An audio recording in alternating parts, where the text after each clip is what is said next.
Okay, hello everybody. It's 1:01 Seoul time. So it's a time for us to start this session. So my name is Jaesok. I'm the chair of the China Institute at the Seoul National University. I'm anthropologist. So I'm going to chair this session.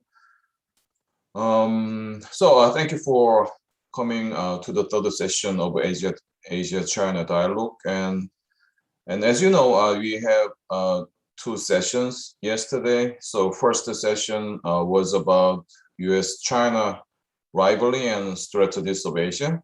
So it's a session mainly from the perspectives of international relations and political sciences.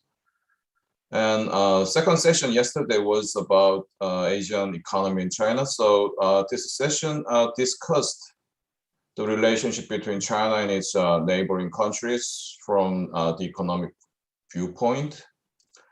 So today, in this third session, entitled Asian Friendship and China, we focus on the following three questions. The first one, how do Asian countries and China perceive each other?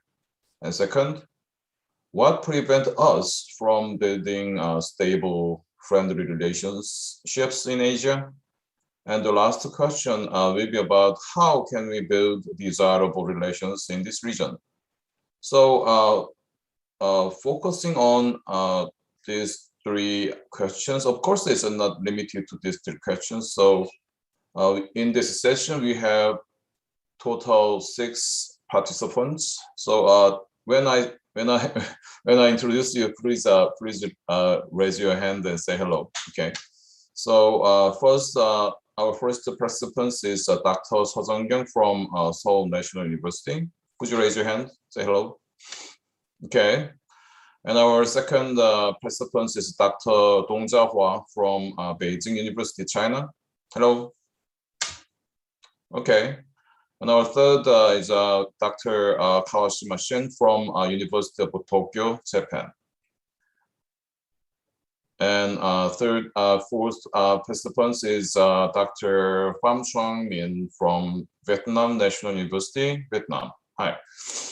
And Dr. Ali Fathollah-Nejad, is it correct? Okay. Hi. It's from Free University of Bruxelles. And our last participant is Dr. Nargis Kassenova, okay, KIMEP University, Kazakhstan. Okay, thank you for your participation. And I just want to make a quick notice before we begin our session. So I ask our participants to keep your presentation time currently 15 minutes each.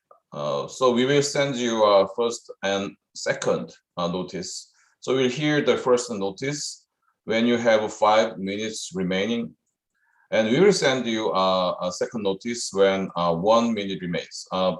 I ask this because it is necessary to have time for dialogue after finishing each presentation. So I hope you understand our situation. So let's begin our session with the Dr. Kyung's presentation. I'm ready for the presentation. Okay. Okay, let's get it started. Okay, I'd like to start my presentation by thanking everyone who joined this dialogue. As conference coordinator, I'm so grateful that so many people were able to contribute and that we could host such a successful forum.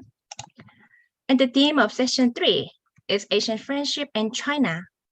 In order for Asia to become a peaceful region, it is very important to form global good relationships and mutual understanding. However, as we all know that China's image has been deteriorating across Asia recently. According to a poll this year by the Pew Research Center and the Singapore's ISEAS, Many Asian countries are anxious about China's rise and have low confidence in China. But I don't think any Asian countries, including Korea, want bad relations with China. This is because China is a very large country that has a strong influence on local issues. So failure to trust China and any anti-China sentiment is actually inconvenient for Asian countries. It is also an obstacle standing in the way of our joint efforts to begin a true Asian century. So I think it would be helpful to share with China and other Asian countries why negative public opinion about China has recently increased in Korea.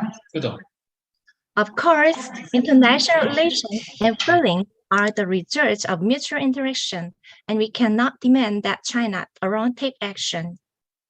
To improve relations, we need work together. However, I believe that today's meeting is aimed at conveying Asian voices to China and narrowing our 성경 선생님, distance. 슬라이드 공유 안 되고 있는 거 맞죠? 네네. And narrowing the distance between our perception of each other. So I will mainly present the issue from the perspective of Koreans, especially the general public. Now I will share my screen.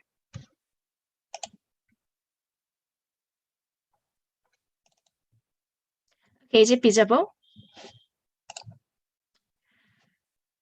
Yes. To this end, I will evaluate the relationship between Korea and China from the perspective of moral realism, an approach that has recently emerged in Chinese academia. This theory was advocated in 2018 by one of China's leading realists who argued that the state's political leadership, not the country's economic or military power, determines the outcome of power competition between rising power and superpower. In other words, even if China lags behind the US militarily or economically, it can eventually surpass the United States if it values morality and is recognized by other countries for its international leadership.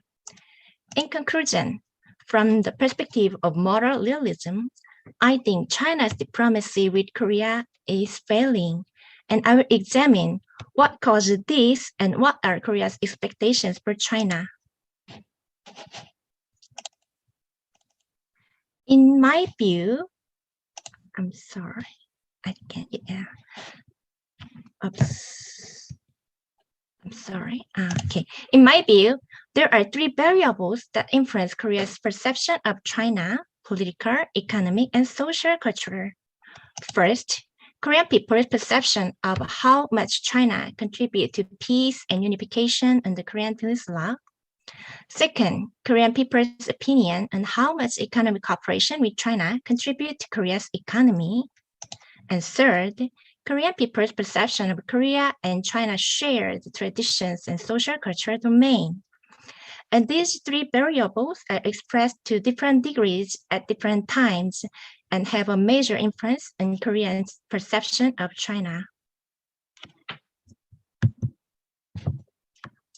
And with these three variables, let's look at the two key periods in Korea's perception of China: the 1990s, after diplomatic relations were established, and the period since 2016, when the most negative perception have been strongest. In the mid-1990s, the idea that China was a threat was prevalent in the international community, including in the United States and Japan. In Korea, however, China was commonly seen as an opportunity. From a political point of view, many Koreans thought that diplomatic relations with China would greatly help North Korea's reform and opening up, which could speed up peaceful reunification on the Korean Peninsula.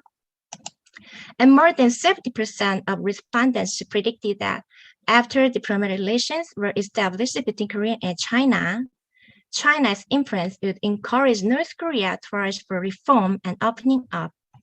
The majority of Koreans thought that China's role was constructive, helping prospects for unification of the Korean Peninsula. Economically, Korea had a very large surplus through trade with China at the time, and this helped Korea overcome the East Asian financial crisis early. The idea that friendly relations with China are advantageous to Korea flourished in Korean society after diplomatic relations began between Korea and China. And according to one poll conducted during the 2002 presidential election, nearly 20% more respondents said they liked China than said they liked the United States. In total, more than 50% of those surveyed liked China. The Korean people's positive perception of China worsened steadily through the Gulf crisis and Northeast process until the period beginning 2016 that has lasted until today. In a poll conducted by the Pew Research Center last year, as many as 76% of Korean respondents expressed negative feelings toward China. And there are two especially interesting trends. First, negative perception has increased very steeply in recent years. According to a domestic poll released in May this year, 86% of respondents said anti-China sentiments has recently grown in Korean society.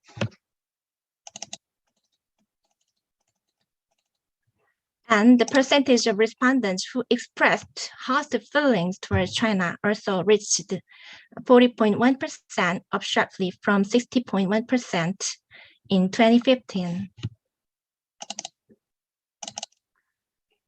Another interesting thing is that according to the results of the Pew Research Center, of the 14 countries included in the survey, Korea was the only place where the younger generation's perception of China is worse than that of the elderly. What's going on now? When asked why they hate China, the most popular answer was that it was because of China's economic retaliation against South Korea during the Thaad crisis. And the second most popular answer was that China does not respect Korea.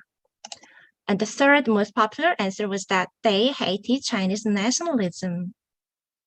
The interesting fact is that the only 3.3% said it was due to the US-China dispute, which means that although Korea is an ally of the United States, the United States' influence in Korea's perception of China is virtually insignificant, and that Korea's perception of China is largely dependent on its bilateral relations with China.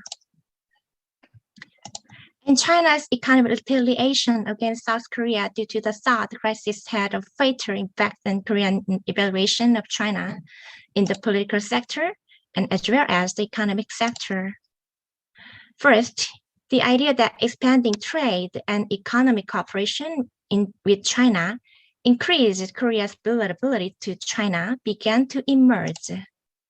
And this led to a shift from China opportunity theory to China threat theory.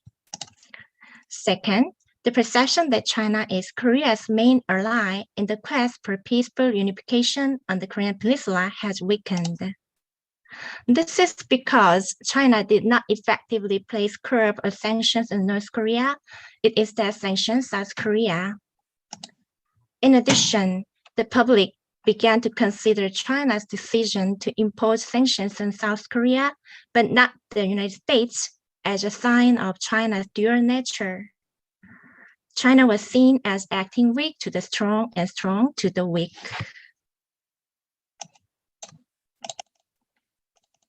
And in recent years, I think social and cultural variables have had an especially significant effect on the deterioration in Korean people's perception of China. For example, China's recent massive commemorations of the Korean War is exacerbating Korea's poor impression of the larger country. China's name for the war is抗美援朝战争, the word to resist U.S. aggression and aid North Korea. As this suggests, in China's official line, only the conflict with the United States is remembered, and Korea, which was not only a participant, but still to this day remains a divided country because of its conclusion, is almost entirely absent. The entrance of China's military changed the course of the war, and many Korean people think that China blocked the unification of the Korean people. And more than 70 years have passed since the end of the war, but this year, there are still about 50,000 separated families who desperately want to meet their families and visit their hometown in the north. I know that China's massive war commemorations are aimed at inspiring patriotism in its citizens and strengthening the leadership of the Chinese Communist Party at a time when it faces strong pressure from the United States. However, the lack of consideration for the emotions of people in other countries makes Koreans suffering the pain of the division angry and dissatisfied with China.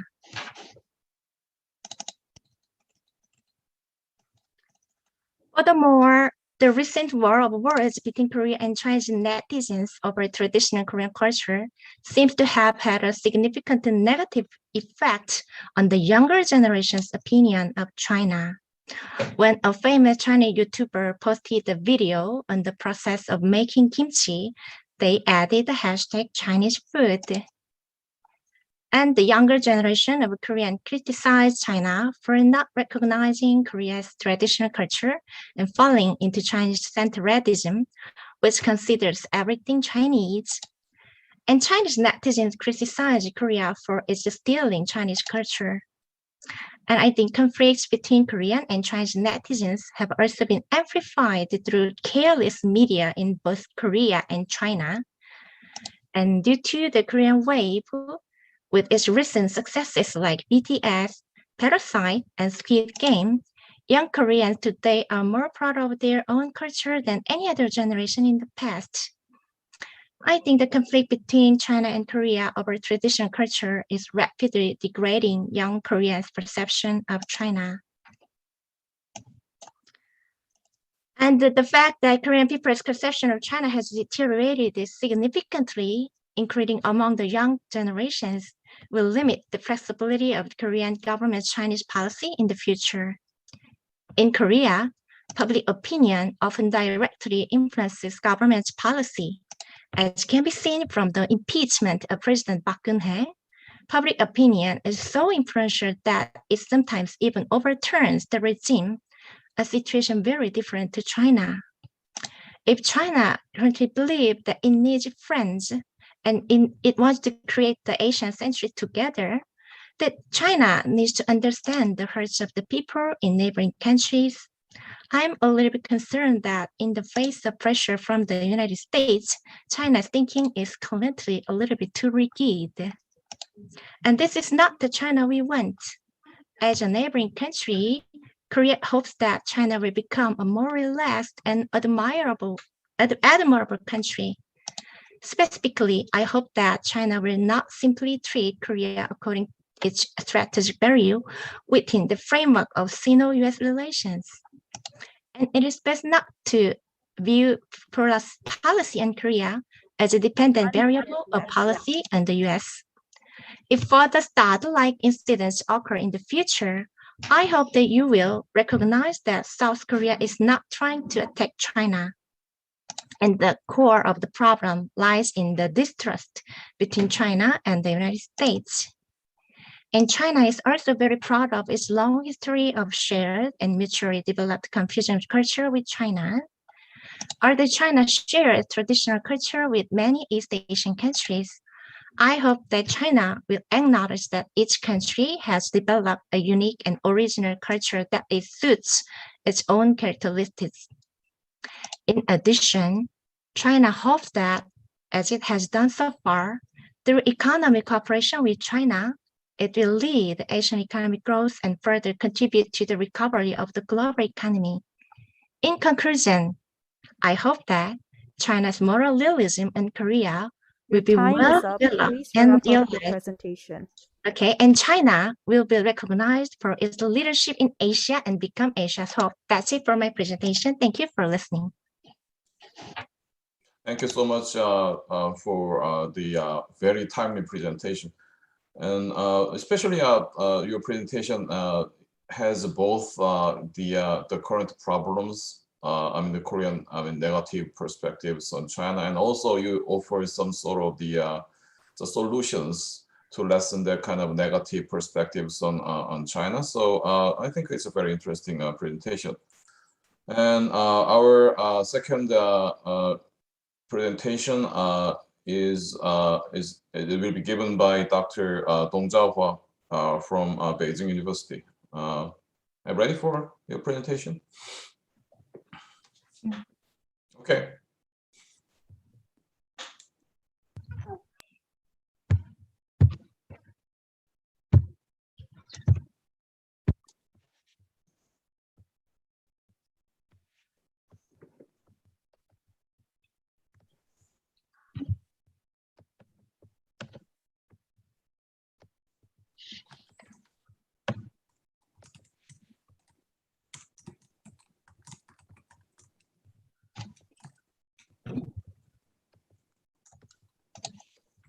Right.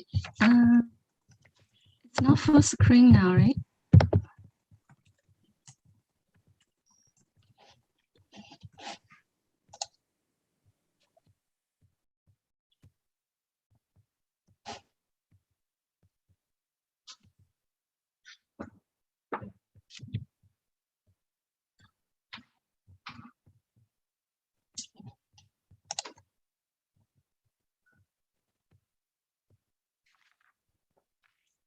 How about now?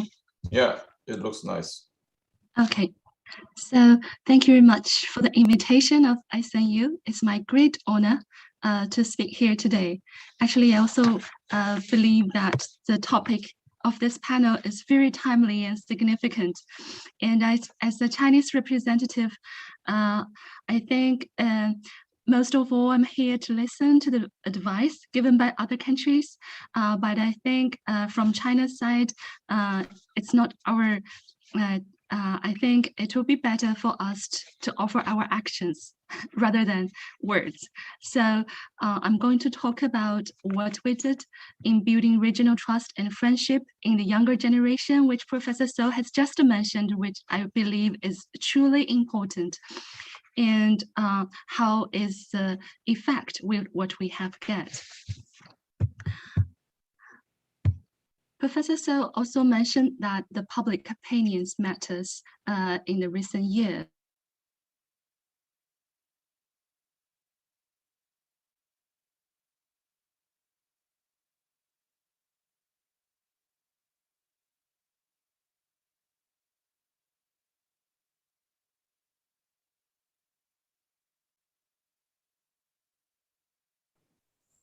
Is there some problem with the connection?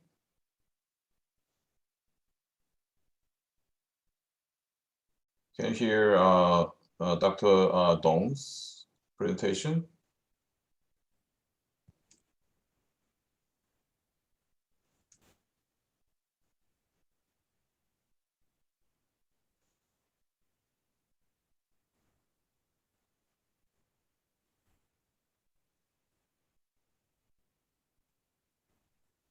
I think it has been disconnected.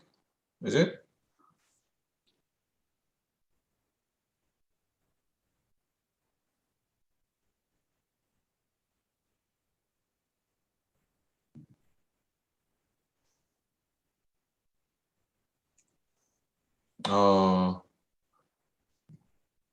Is it my problem, or can Dr. Sojong, can you still hear Dr. Dong's presentation? No, I can't. Okay, so I don't know what we should do in this kind of situation. Maybe it's a good idea to wait a couple of more minutes whether the connection is recovered. If not, I think we have to proceed to our next presenter, but just wait a couple of more minutes. Is it okay?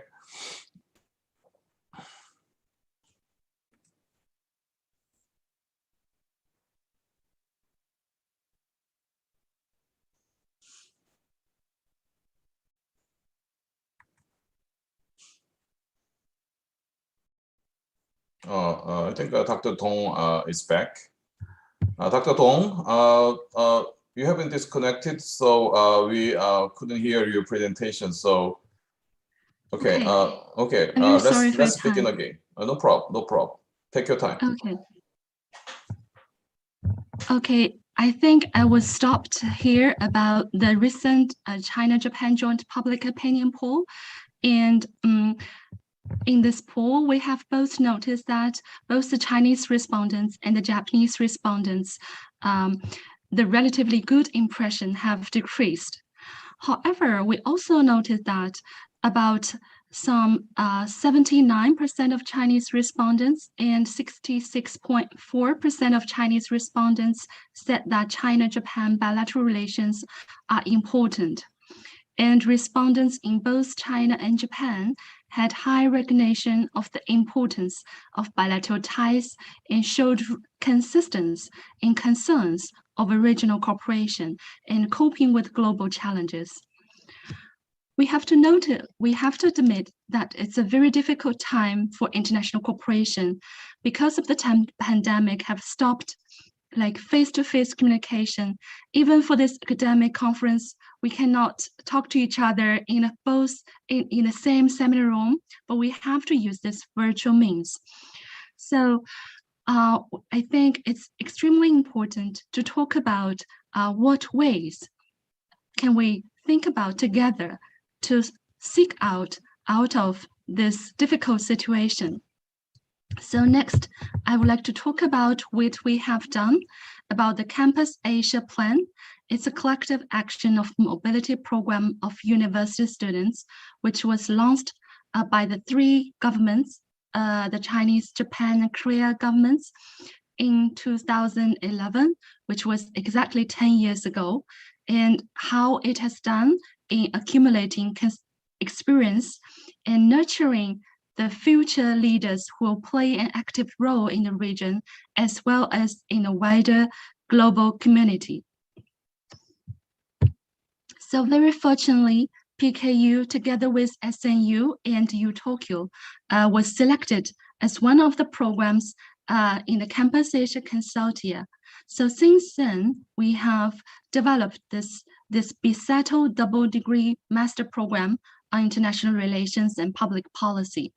So altogether, within this program, in the three countries, altogether nearly 4,000 student mobility was achieved. Among them, we can see that in this BSETO program, we have facilitated more than 200 students in the last 10 years, which is really a considerable amount of students. And I think besides the quantity, we have tried to explore our own model of cooperation, and which can be seen as a good case in answering the questions of this panel, like how to find the ways, how to find the solutions to build friendship between Asian countries, especially in the younger generation. So next, I would like to briefly talk about the trilateral mechanism which have been built in the last 10 years among the three countries in the three universities. The first is we have successfully developed this very complicated model of this trilateral student exchange.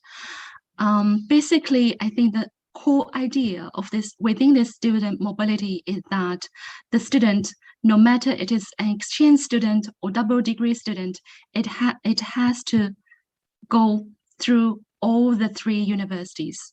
So this is the requirement of this BSETO program, and it's not common even within the Campus Asia programs.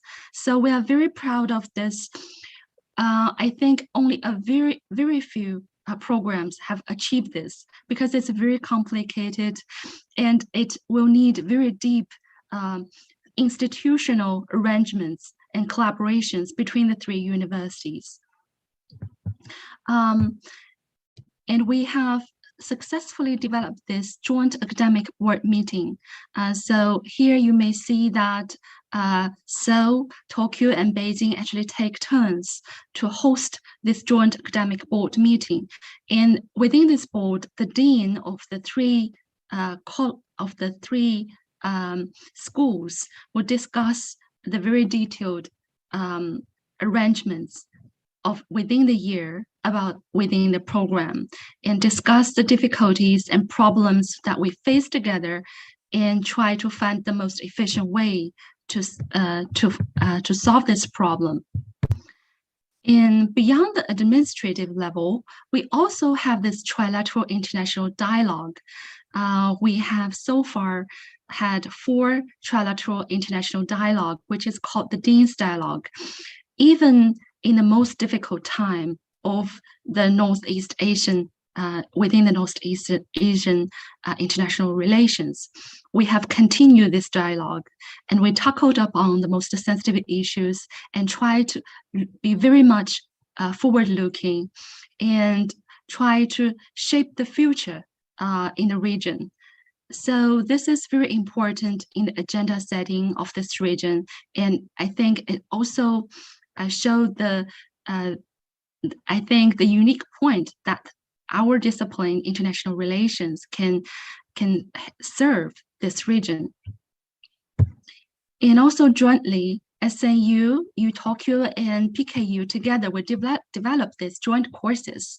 So the professors from the 3 universities will jointly develop the syllabus and try to offer courses to the students of the 3 universities.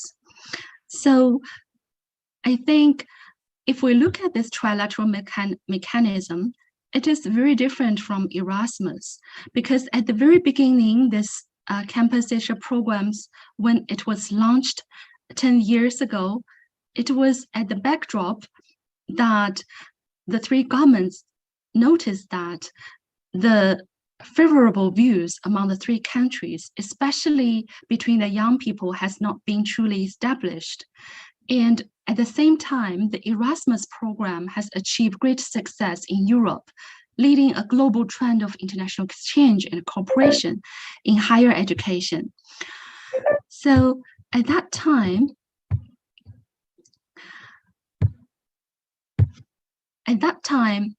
Erasmus became a model that East Asia want to follow suit.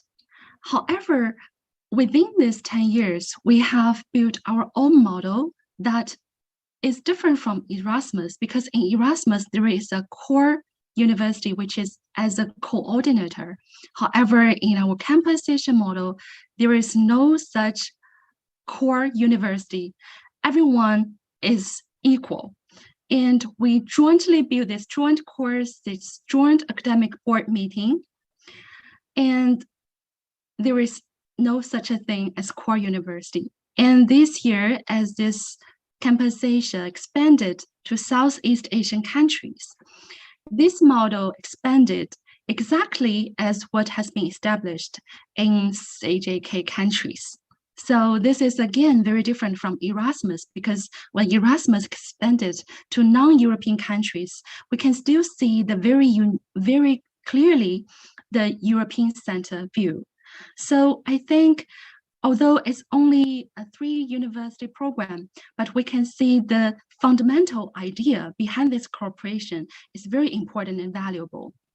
And next, I would like to show you briefly what we have got in the last 10 years from the students. We have done a lot after the class. We have did a lot of extracurriculum activities. Here you can see the student visit the sites in Korea, in Tokyo, and Japan, and they made various seminars. They together, they built a very strong alumni network, and we have very successful alumni already. Beyond that, I think this survey conducted last year showed a lot in how this transnational high education communication can build the trust and friendship in the younger generation. Well, last year, a survey was conducted among the 17 programs within 40 universities, and altogether, I'm sorry, it was mistaken here, it was like 297 questionnaires was collected. And according to the survey, we can very excitedly, we can find that we have received very good results. First of all, the students participating in Campus Asia initiative have increased the attention to China, Japan, South Korea. About 70 or 80% of Chinese, Japanese, and Korean students said that the exchange experience made them pay more attention to the relevant international news and special broadcast of the three countries, promote themselves to experience the similar culture of China, Japan, and Korea, and they are more eager to learn the language of the exchange country. And also, the free exchange is also a process of breaking the stereotype and centered thinking, self-centered thinking. A student participating in the Campus Asia wrote in the feedback, if we can put down our arrogance and prejudice, cultural centralism, try to understand the others, and shape and strengthen our global citizenship identity, rather than the identity of the nation, then this will be the greatest achievement of the Campus Asia initiative. And finally, the exchange also provides some students with the opportunity to compare the society and the culture of East Asian and Western countries, deepen their understanding of the connectedness of the region.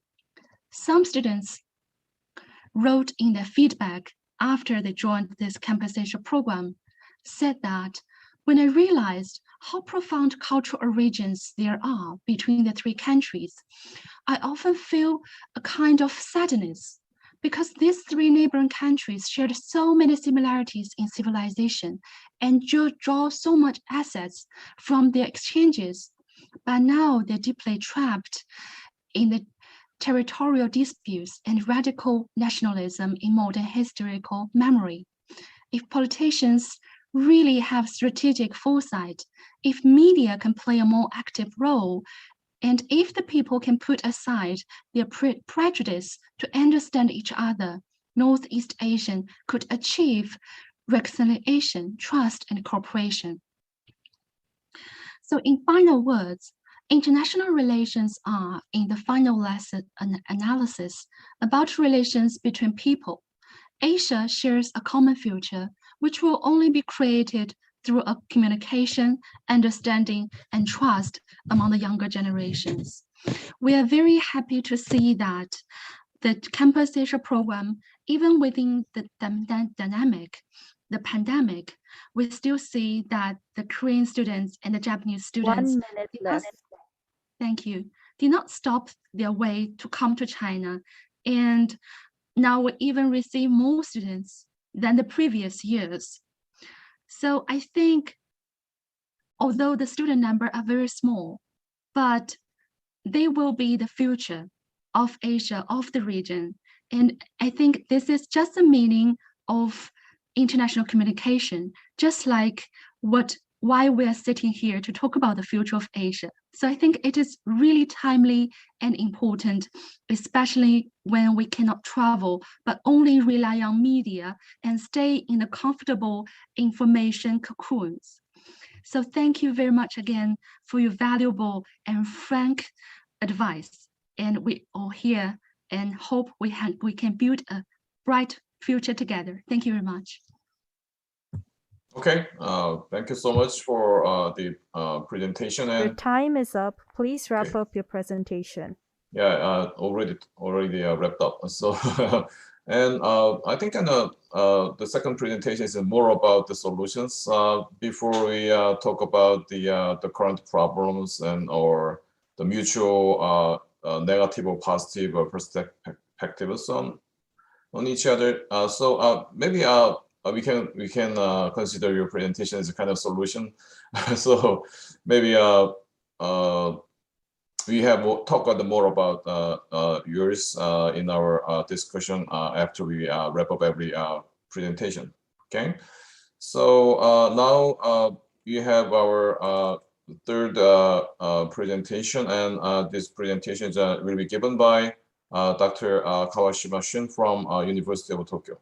Thank you so much. It's my great honor to be here to discuss about this very, very important topic. And very, very thank you for Ms. Don's presentation. Our University of Tokyo students also joined this program, Campus Asia. Thank you for your contribution. You're very, very essential. And also Japan has advanced one project exchange of high school students between China and Japan. Maybe in this 10 or 15 years, Japan Foundation started this project to invite Chinese 100 to 200 high school students every year to study in Japanese high school for 1 year. Yeah, there is a base, came the base of the friendship between Japan and China now. And also Japan started new program with Taiwan. Maybe we have to start the program with South Korea. Yeah, this is the base for the younger generation. It's a very good tendency, I think. So I share my presentation and my PPT. So yes, I sit here. Organizer proposed 3 questions. Okay, the first is how Japan and China see each other. The second is what are the obstacles to true friendship in Asia. Third is about what advice can Japan share with China to build for friendship in Asia. They're very, very big, important questions, especially under COVID-19. As you know, under the COVID-19, the discourses in the internet is getting more and more nationalization. And so we can find, it's easy for us to find so many nationalistic discourses in internet, in Japan, China, maybe in South Korea, maybe, I don't know. So it is my new challenge. How do we, recover such a nationalistic situation in this couple of years and so on? And we lost the direct, real exchanges among our countries. It's lack of real exchange, caused the bad situation in this region, I think. So recovery is so important for us, for a challenge for us. Yes. Anyway, so-called perception between Japan and China. This is the Genlong NPO's data that has just opened last month. Okay, the NPO has done this census for 15 or 70 years, maybe. So this year we knew that China's perception towards Japan was getting worse. See, this purple line means negative. Chinese negative towards Japan. This green is Chinese positive towards Japan. Red is Japanese negative towards China. This blue is Japanese positive towards Japan. Japanese negative towards China, Japanese negative towards China is not changed, but so high. 90% Japanese have negative image about China. Only 9% Japanese have positive image toward China. Actually, after 2013, Chinese perception of Japan was getting better. Okay, as you know, in 2013, 92.8 Chinese had a negative image about Japan. However, in 2020, 52.9. But this year, okay, it's getting worse. 66.1. Positive is decreased to 32.0.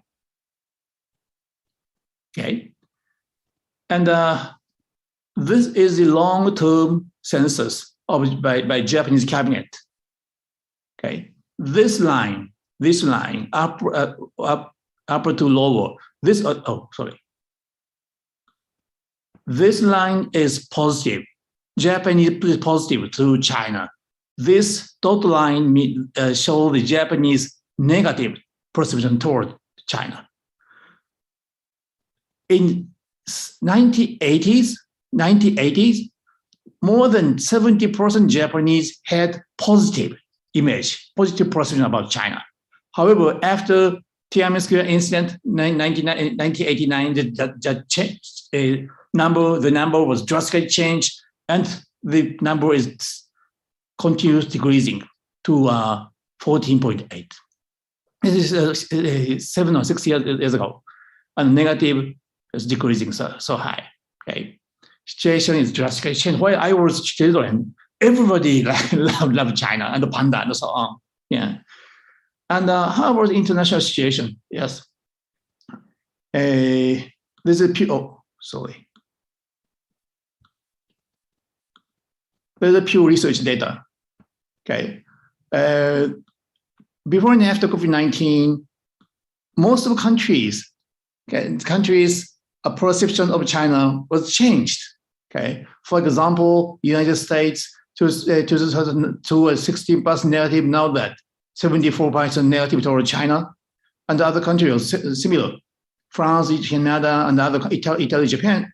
However, okay, Japan is not changed before and after COVID-19 because the negative number was so high. Okay, there is no room to change.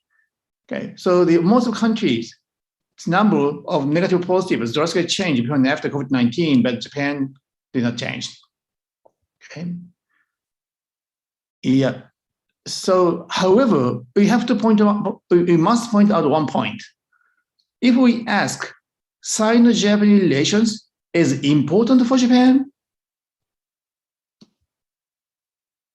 Last year, okay, more than 60% Japanese answered yes, important. Okay, more than 70% Chinese answered yes, important. And that's an interesting characteristic. More than 90% Japanese have negative image to China. However, more than 60% Japanese answered Sino-Japanese relation important for Japan. This is the important point, I think. Yeah, we have negative image, but we know this relation is so important. This is a basic perception of Japanese toward China. Why this relationship is important? Most of them answered economic relations, or shared culture and something. There's so many reasons, but economy is the main answer. Okay. Second question: what are the obstacles to true friendship in Asia? Actually, this year, Chinese perception toward Japan is changed to bad. The reason is history problem and territorial issue and so on. However, is it reason or result? As it is puzzle. Okay, so actually 5 years ago, 4 years ago, 3 years ago, history problem, territorial problem existed, but the Chinese perception toward Japan was getting better. Yes, and U.S.-China relations or Chinese military activities around Japan influence on Japanese perception? Yes, that's, we know the Chinese military activity is recently activated so strongly, and as you know, Chinese maritime Coast Guard activities became more and more active around the Senkaku Diaoyu Island. And so, yeah, we know, but the number of negative is not changed. Okay. So, yes, here. Or about Chinese perception. Yes, Japanese perception, Japan recognizes Chinese military activities is getting more and more active, but Chinese perception is different, we know. Yeah, US and Japan strengthen the importance of the US-Japan alliance and the Quad, yeah, and other Five Eyes, yeah, and AUKUS and so on. So it's just the US, yes, strengthen the importance, the allies, relation with allies to be against China. So the security dilemma is existing in East Asia. So the perception is different between a military security problem between Japan and China. And but I must point out one point, as I said, nationalization of discourses on the internet under COVID-19. This is a general situation all over the world. Yeah. And also each country China, or maybe Japan also, advance some propaganda or political discourses or the media's announcement. For example, in China, Fukushima's wastewater treatment issue, maybe South Korea also, and AstraZeneca AZ vaccine for Taiwan. This problem was also announced by the media and others. So this negative news in China, advanced influence on such a perception, Chinese perception of Japan. In Japan also, there's been negative articles in the media. It is easily being checked. And also, as I said, the real and the direct exchange drastically decreased, including tourism. This is a big point. Yeah. So how do we recover? How do we recover the direct and the real exchange? How do we adjust the political discourse in the internet? And how do we adjust such a positive, such a conservative or nationalistic discourses in the internet and so on? So we have to consider both the post or with Corona period. Okay. And also So what advice can Japan share with China to build friendship in Asia? First of all, we have to understand, we have to consider about how to keep the balance between security or politics and economy. Yeah, Vietnam also, and so many surrounding countries of China facing with some territorial issues and some security issues against China. However, we have the strong economic ties with China. And also US gives us strong pressure, so-called decoupling or the high-tech problem, high-tech technology problem. So how to keep the balance between security and the economy? How to manage the economic statecraft and other technological points problem? Secondly, so-called confidence building. Yeah, confidence building is still important in the long term. On this point of view, younger generation exchange is very, very important. Yeah, so I agree with Professor Tong's proposal and Professor Tong's activity. I really appreciate such a proposal and activities for younger people to extend in this trilateral relations. Yeah, but we must we must find common interests temporary, I think. Actually, there are many security division in this region, security challenge, a challenge of security problem and territorial issues. So we have to find common interest in this region, economic relations, including the supply chain, and also climate change as a problem, or social problem. We all facing with the aging problem, social insurance, and so on. We share so many problems. We can, cooperate on these problems, on these issues. Yes, we can share the interest. And the third, United States explores cooperation with China at bilateral relations on climate issues and the Korean Peninsula problem in Afghanistan and Iran, anything. However, USA, behave a little bit aggressive on the security problem, and also strengthen the importance of the relations with allies, including Japan and Australia, and India not ally, Japan, Australia, sometimes South Korea. But USA does not cooperate with allies to advance the cooperative project with China. That's a big problem. So each ally has to consider such a cooperative project with China by each. So it's new challenge for us. 1 minute left. And finally, I have to point out one point. This is the specific chance for us, for Japan. Maybe the next year is also the South Korea's 30 years anniversary of the normalization with China, maybe. Next year, 2022, is 50 years anniversary of Sino-Japanese normalization in 1972. That's a big chance for us. So you have to reconsider the Sino-Japanese, the status or the characteristics of the Sino-Japanese relations. Actually, Japan and Japan have 4 basic documents. Yeah, we have to reconsider the content of the 4 documents, and also we can share the common interest, and we advance the new project, including the exchange with younger generation. Thank you. I end my presentation. Thank you so much. Okay, thank you so much for Your time. For the presentation, and I especially appreciate that you made your presentation stick to the 3 questions, and then I raised at the beginning of this session. So I think we have time to more about your very pointed presentation after we finish all the paper presentation. Okay, thank you so much, and we are going to have our fourth presentation. And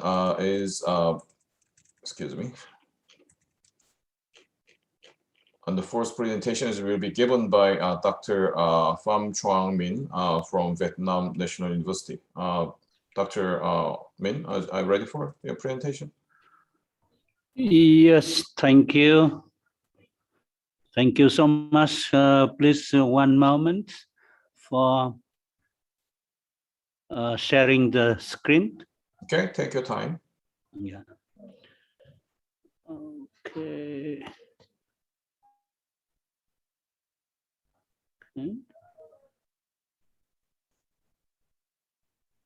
Oh.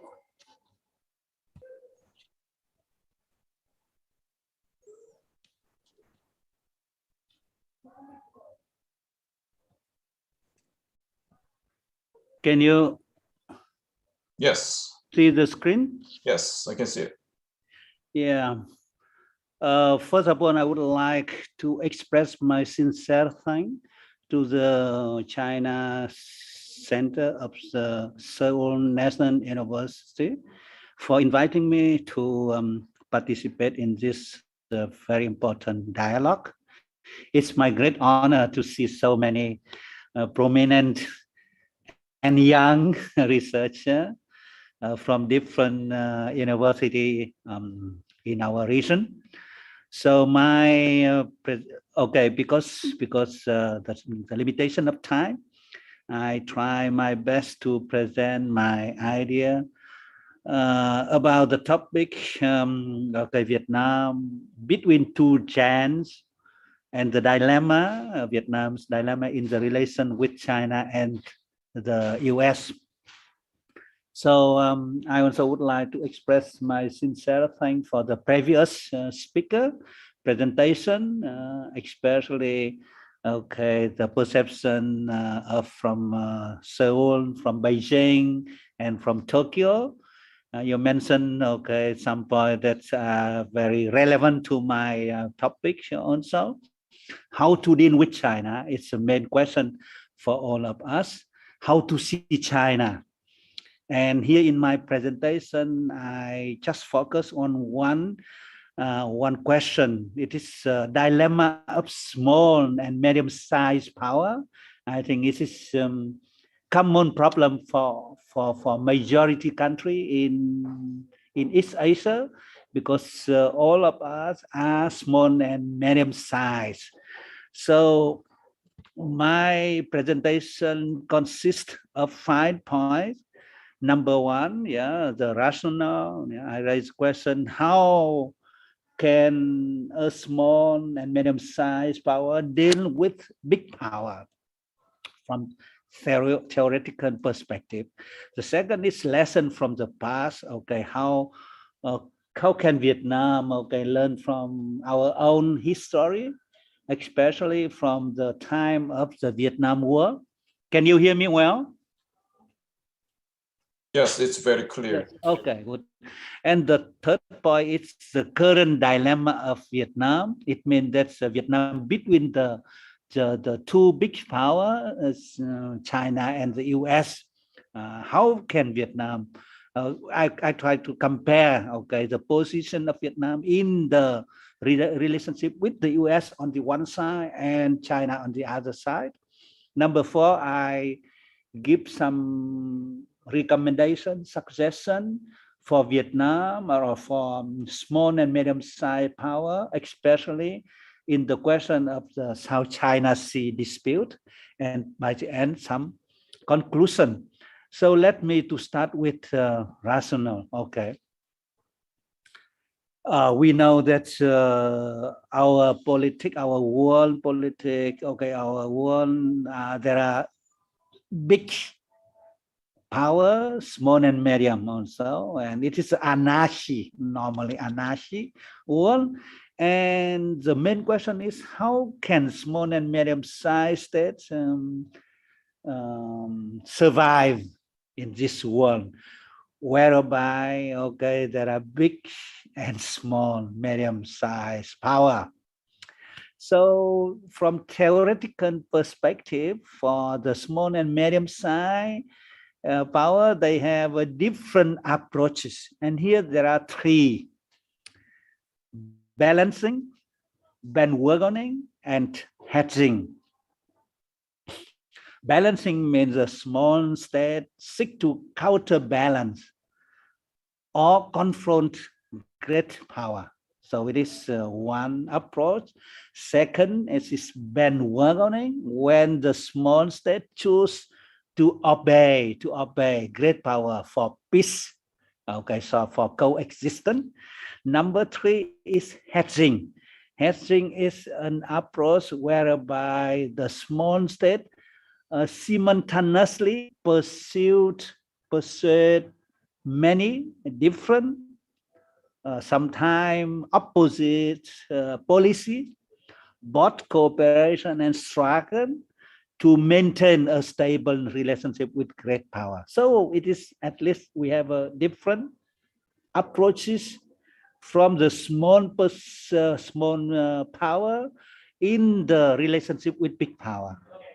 But many countries maybe can incorporate all three. It means they do not limit just only to one or other approaches, but they incorporate all three. But in major cases, they keep the patience, they keep the restraint, they keep the friendliness in the relationship with big power. It means patience, restraint, keeping the friendliness are preferred by most small countries. So it is the main trend in the international relations. So how Vietnam, okay, how can Vietnam deal with big power, and how history can help Vietnam in this today international politics? I come to the next one. Okay, a lesson from the past.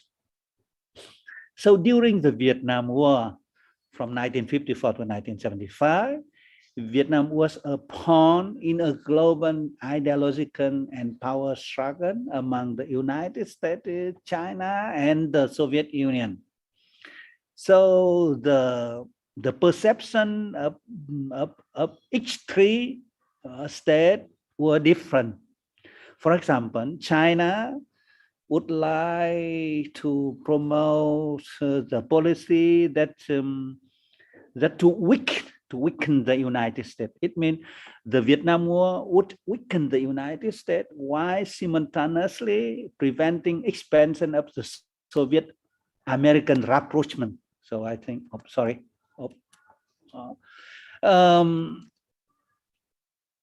and China tried to promote a prolonged war of attrition for all involved participants. Soviet Union, on the other side, okay, tried to reach a detente with the United States. That's why they try to gain Vietnam's support also in its struggle with China, because we know that since 1956, after the 20th Congress of the Communist Party of the Soviet Union, there was the split between Soviet Union and China. Actually, in the dispute in the leadership in the communist movement, and Soviet Union tried to persuade Vietnam to negotiate a settlement to the war rather than being drawn further into it. So Vietnam was an ally of both Soviet Union and China, but both of them was disputing over the leadership of the communist leadership position, and also over the legacy of the Stalin period. So a lesson for Vietnam here is that Vietnam could manage this relationship. They were not taking side in the competition between Soviet Union and China. And the best way for Vietnam was to keep a balance between Soviet Union and China while increasing its own strength. So Vietnam did not go deeply into the so-called dispute between Soviet Union and China, and try to balance between them. And that's why they gain the support from both sides. So it's the lesson from the past. I mean, nowadays I move to the next one. Vietnam-China relationship and Vietnam-US relationship. So it is a big problem for all of us, for all Southeast Asian countries. How can they manage? And especially for Vietnam, it is very important because both of them are important for Vietnam. The same situation like in Japan, in South Korea, that China is very important. I think for Vietnam, China is still more important because China is #1 trading partner of Vietnam. It is the most, not saying that we share many things. I think we share more similarity than Japan, China, or South Korea relationship, because Vietnam and China have the same political problem. It is the leadership of the Communist Party. So I try here to show you the similarity and the differences between Vietnam-China relationship and Vietnam-US relationship. You can see that no country in the region, for example, look on the left side, Vietnam-China, you'll see Vietnam and China was neighboring for a long time, right? 179 before common area, Vietnam became, a territory, a part of Chinese empire for 1,000 years. I think it is 1,000 years of Chinese occupation for Vietnam was very, very, very, very important period. And Vietnam was influenced very much by China. With US, the relationship between two countries just started. First contact was just in 19th century, 1832. You see, it's different. The recognition, diplomatic competition, you can see 1950 for China and 1995 for US. You see here the differences and common for Vietnam and China. Vietnam share with China more commonalities than with the US. Economically, I mentioned already that Vietnam has China is biggest trading partner. Showing 105 billion US dollar. And for the US, you see 90 billion US dollar. But the problem is Vietnam has the so-called deficit import from China, but Vietnam has surplus export to US. And the current policy, you see, China has Belt and Road Initiative, starting in 2013, and the US is free and open Indo-Pacific region. These two strategies influence not only in Vietnam, but for the whole region. And Vietnam deal with, I think I move to the next one for Vietnam and how to deal with China, especially in the South China Sea problem. Coming back to the beginning of my presentation, when I mentioned about 3 approaches of small country, with the big power for Vietnam. and other country that's a clement state in the South China Sea. I think that three very important approach here, and I would say which one is the most relevant, which one is most important. Number one, balancing. I think this approach, the feasibility is very low.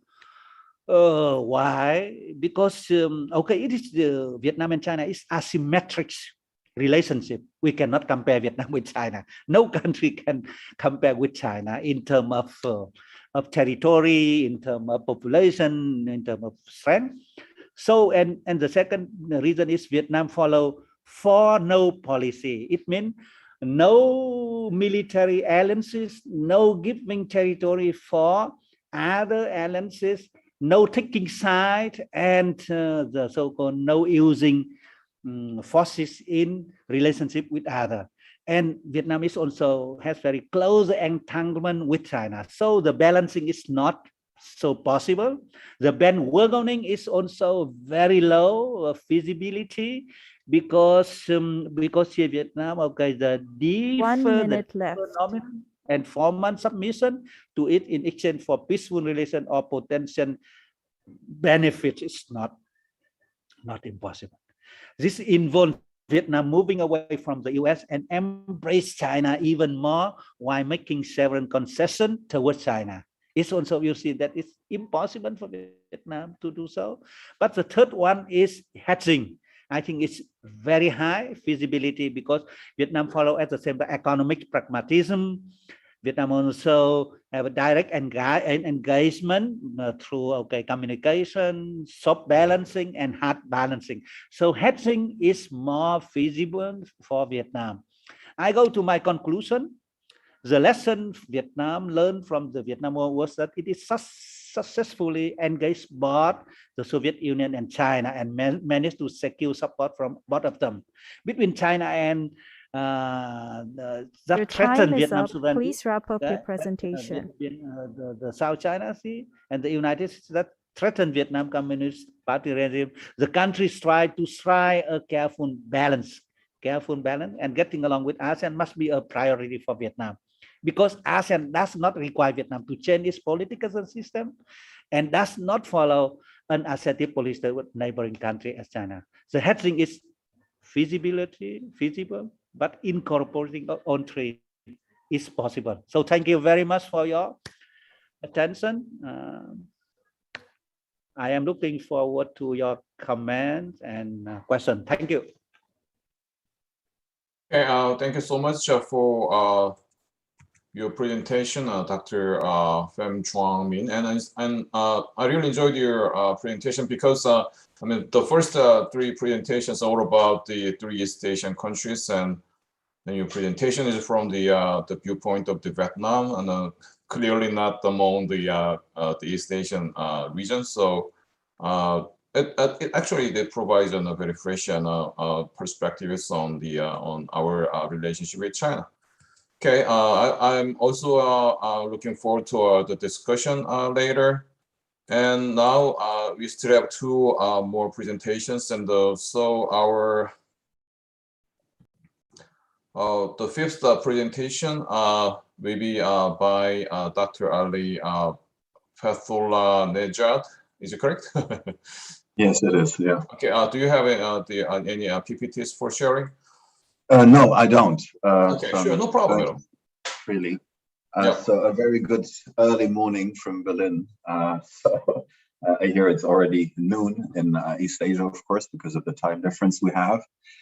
Thank you so much for having me. It was unfortunately I'm not. It's not. You know, this conference is not happening physically, but I had the honor to speak at SNU's Asia Center in May 2018. So I'm very delighted to be back. I mean, at least online. So what I'm going to do in the next few minutes is to shed some light on some of the dimensions that I deem important when talking about the much discussed relation between Iran or the Islamic Republic of Iran on one hand and China on the other. So I've been writing about the subject, or also analyzing the subject for many years now. And so, as you can see from my from the title and from my abstract, so I'm going to the title indicates perhaps my argument, which is past this prologue and then question mark. As I said, so the paper will, the talk will critically investigate with a focus on China. The Islamic republics look to the East foreign policy orientation, which has gained currency with a 25-year bilateral accord with China that was signed earlier this year, but also the new Ebrahim Raisi administration in Tehran, and finally, Tehran's final accession to the Shanghai Cooperation Organization that took place quite recently. So therefore, in my talk, I'm going to first provide a balance sheet of past Iranian experiences with the merits, or a lack thereof, of a look to these geopolitical preference, and then talk about some of the latter's developmental and political-economic dimensions. I'm also going to say a few words about what kind of ramifications there are on this kind of relationship between Iran and China from the world order constellation that we have, which is a post-unipolar one. Then I'm going to talk about the cognitive dissonance that one can detect between the two sides, between Tehran and Beijing. And finally, maybe I'm going to have a few, a bit of time to talk about prospects for the future. So I think to start with, it is important to talk about the kind of rationales that are being put forward for Iranian-China relations, and that from an Iranian perspective. Of course, there are a lot of historical arguments that both share a great civilization, therefore they're deemed to be very close to one another. But there is, of course, some material foundations for this kind of geopolitical orientation that the Islamic Republic dubs as "look to the East," Negah be Sharq. And this mostly pertains to two factors that are somehow interconnected. One is that drawing closer to China is seen as a successful or a promising effort to balance against Western pressure.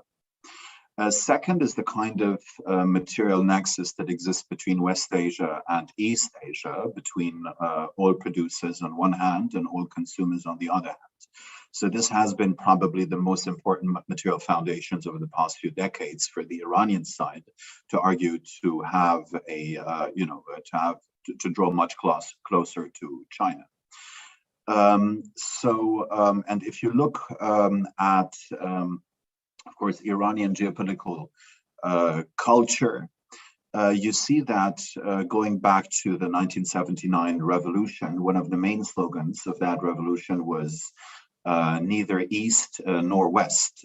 So in other words, it was not only an effort by the new rulers in Tehran to distance themselves against the United States, but also not to therefore align themselves with Eastern great powers. So it was a skepticism that was at hand against both, let's say, capitalism and socialism, to use very superficial words here.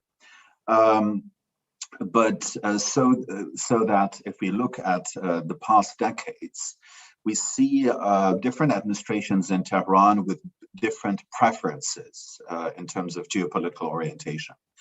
And this look to the East idea was very much forged over the last few decades against the backdrop of Tehran actually feeling that it is abandoned by the West, and more precisely by Europe, where upon which it was pinning its hope to somehow help it out against US pressure. So, for instance, during the nuclear crisis earlier in the early 2000s, we've seen that there was very much the strive for a Eastern geopolitical orientation by the administration of Mahmoud Ahmadinejad back then. And this precisely came at a time when there was dissatisfaction with the role Europe was playing. Another factor driving this look to these policy is also very much connected to political economy and the power structure in Iran. Most notably, Iranian hardliners are those who are very much advocating that Iran, it's naive for Iran to rely on the West for many reasons. Hence, the only solution that it would have would be to draw closer to the East, also in order to balance out Western pressure, namely US sanctions.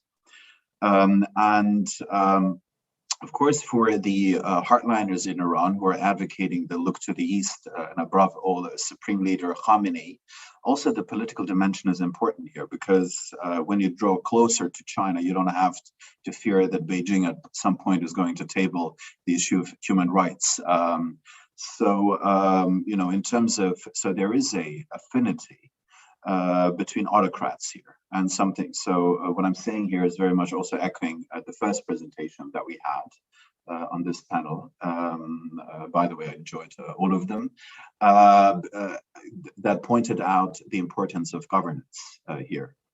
Hence, there is quite widespread skepticism among Iranians vis-a-vis, let's say, the regime's desire to draw closer to Beijing, because it is viewed, first of all, as a kind of selling out from the Iranian side to the Chinese. And this is based on the fact that, for instance, the kind of 25-year accord or deal or whatever was signed between the two sides, the Iranian and Chinese side, it's not really clear what it would entail.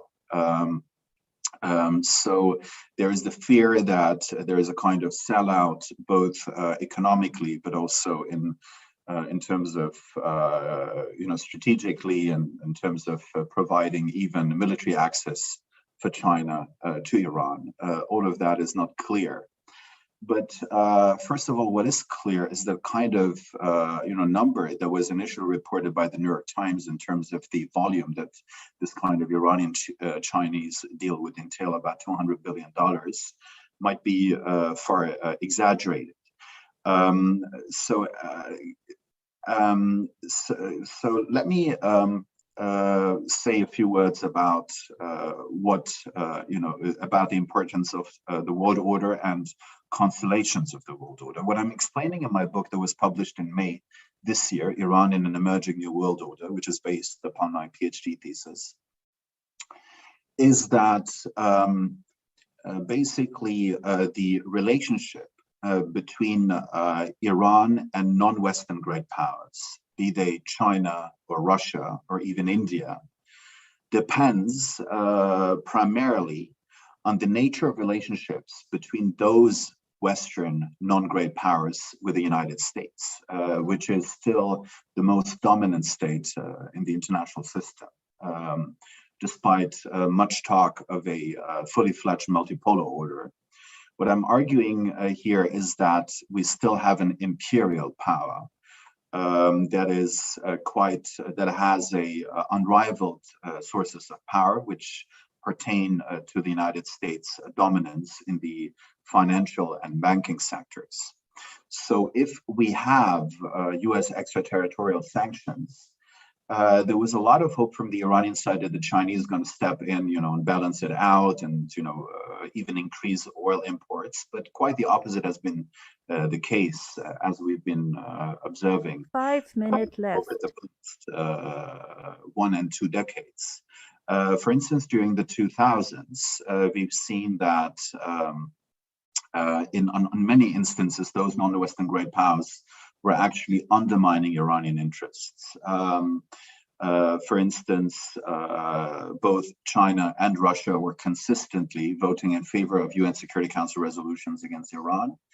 which they fielded as a reason why not to allow Iran into the Shanghai Cooperation Organization for many years.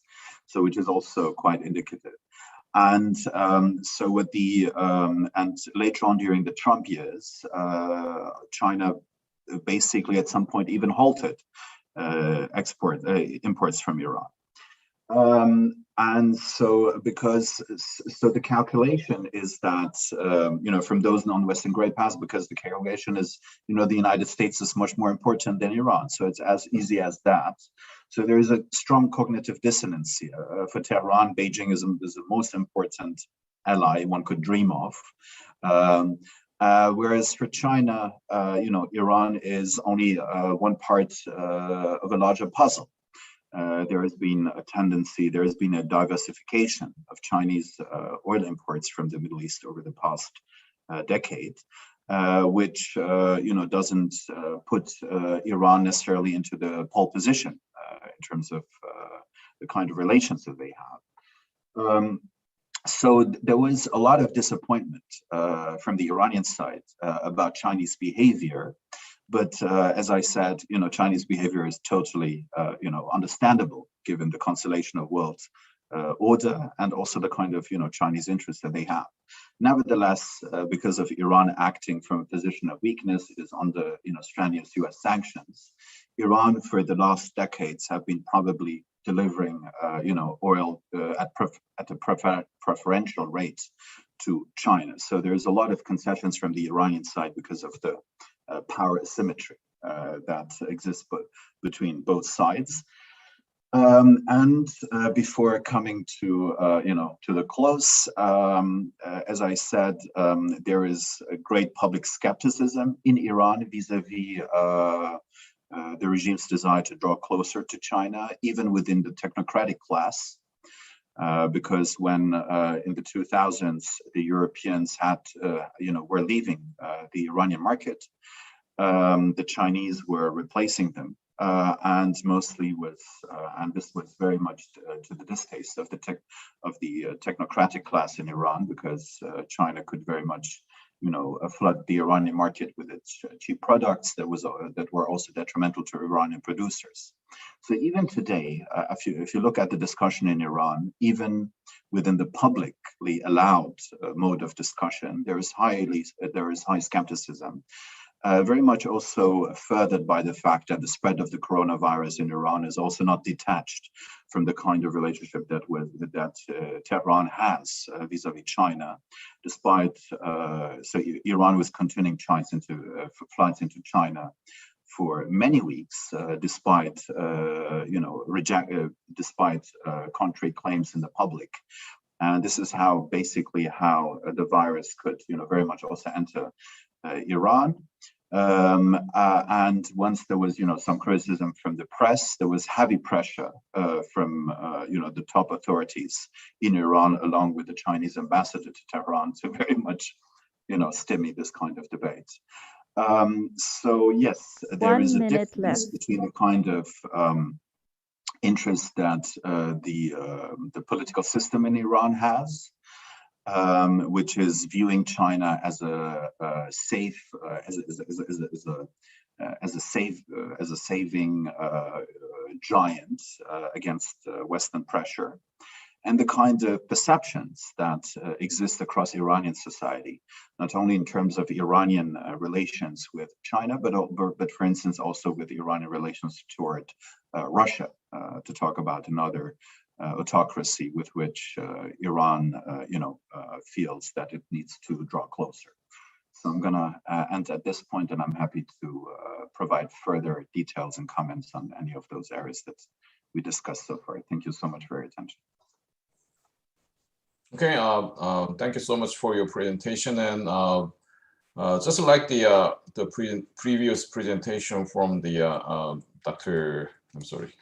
Pham Chang-min, I think your presentation provides a very different perspectives, different from the perspectives of the East Asian countries. So I really appreciate your participation in this session.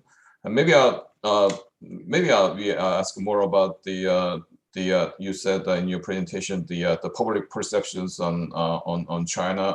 I mean, especially when the cheap products from China is flow into the Iranian market. So maybe you have some thoughts on it. So we have time to discuss it in our discussion. Okay, thank you so much. And then finally our last presentation as will be given by Dr. Nargis Kassenova from KIMEP University, Kazakhstan. Yes, thank you very much. I have two hats actually. I'm an associate professor at KIMEP University in Almaty, but I'm also a senior fellow at the Davis Center for Russian and Eurasian Studies in Harvard. So I'm joining you now from the East Coast of the United States. It's deep night here. I'll try to be as coherent as I can. So yesterday, my colleague, Dr. Farhod introduced the region of Central Asia to the conference audiences, and he outlined the complex geopolitical scene that we have. So let me also make a couple of remarks on this big picture prior to addressing the main topic of my presentation, China-Kazakhstan relations. The first topic has to do with the boundaries of the region. If we use the political map, and I have it behind me, Central Asia is composed of 5 Central Asian states, former Soviet Asian republics: Kazakhstan, Kyrgyzstan, Tajikistan, Turkmenistan, and Uzbekistan. But if you use other criteria, such as ethnicity, language, culture, history, then boundaries shift, and we can consider China's Xinjiang region and northern Afghanistan as parts of the Central Asian space. As we know, the region was sliced apart by the Russian Empire and the Qing China in the second half of the 19th century. And there are affinities and divisions, and these affinities and divisions are important to keep in mind when we try to understand the region and its politics and geopolitics. The second point is linked to that.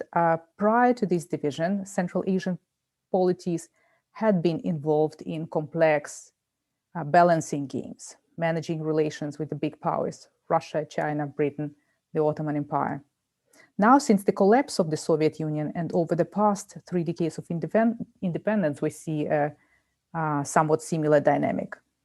We are small states, small powers. We try to balance the external powers, and we carry out the so-called multi-vector foreign policies. Our colleague from Vietnam sort of described these dynamics, and I would say it applies to us as well. And I fully agree with Dr. Talipov that the agency is important, how Central Asian states play the game is important, what they think is desirable and feasible is important, what hopes and fears they have is important. So it's not a mechanical power contest, but of course, power, economic, political, soft power helps. So with this little intro, let me now focus on China-Kazakhstan relations. And here I want also to start with the border point again. Kazakhstan shares a long border with China, about 1,700 kilometers. And at the time of the acquisition of independence in 1991, Kazakhstan inherited a substantial territorial dispute with China that dated back to the Soviet and pre-Soviet times. In 1969, there were even armed clashes on the border. The 1990s turned out to be the ideal period to resolve this dispute. There was a lot of political will on both sides to reach an agreement and put this issue behind. And the insecurities on both sides in Beijing with regard to Xinjiang region fueled the political will.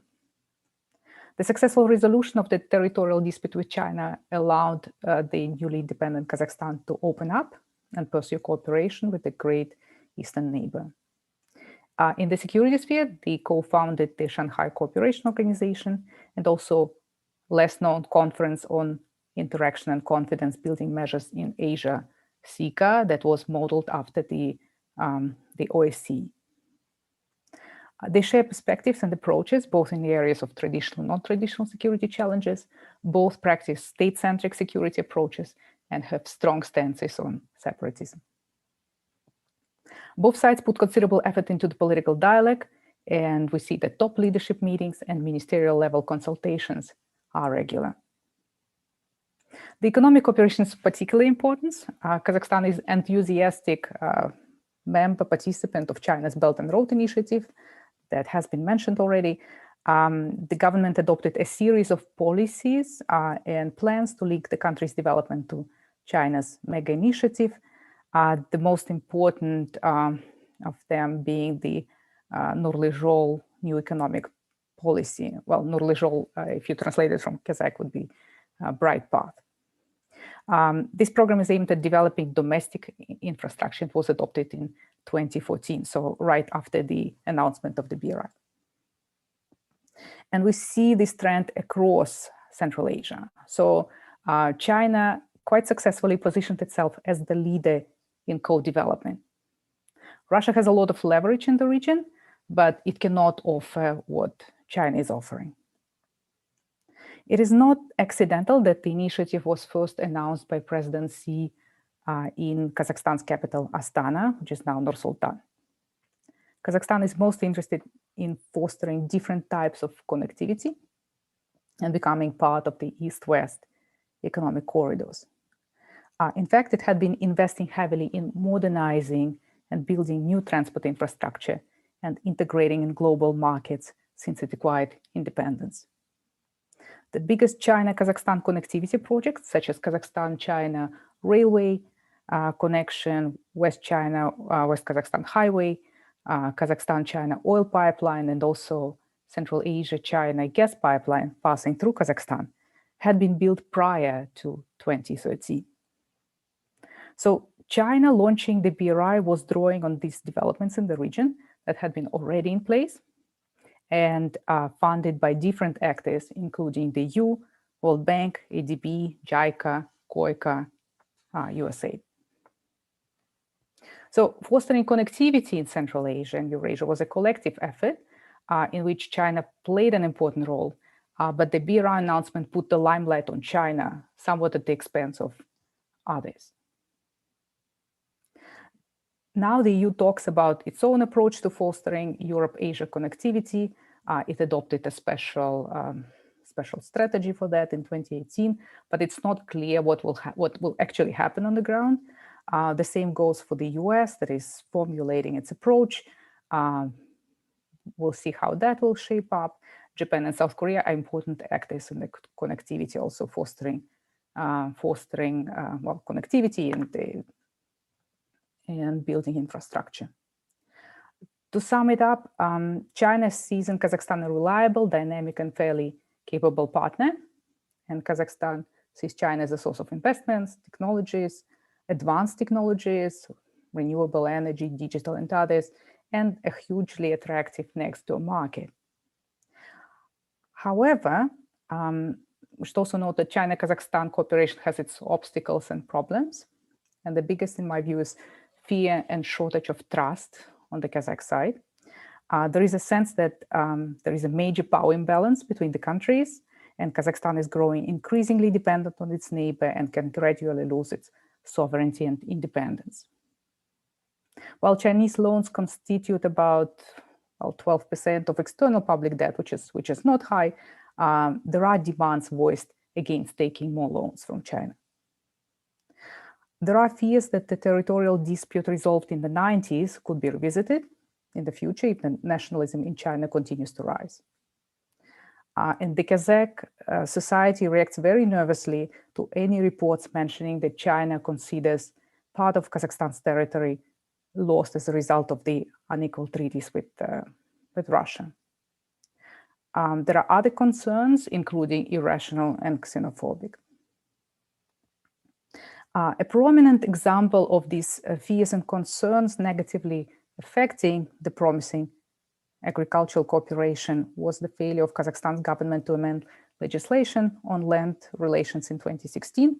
Back then, the protests flared up across the country, against longer-term rent to foreigners, triggered by fears of Chinese companies poisoning land and or China eventually capturing Kazakh territories. The public opinion about China has also worsened due to the developments in Xinjiang and the reports of co-ethnic Kazakhs detained and sent to the re-education centers. The bilateral relations can also be influenced by the changing geopolitical environment. So far, Kazakhstan has been successful in pursuing multi-vector foreign policy, maintaining good relations with all great powers. However, the worsening of US-Russia, or US-China and US-Russia relations, and to a lesser extent, the latent competition between Russia and China in Central Asia promise to make this balancing act more difficult.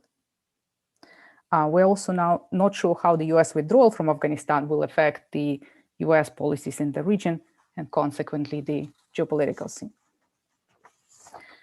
Well, fortunately, Central Asia is not the main battlefield of the ongoing geopolitical competition. 5 minutes left. But we definitely feel the repercussions. These are difficult times and we face a lot of uncertainties. And I would argue that Central Asian governments need to be very prudent in their policies and calibrating their relations with China is a major task and challenge.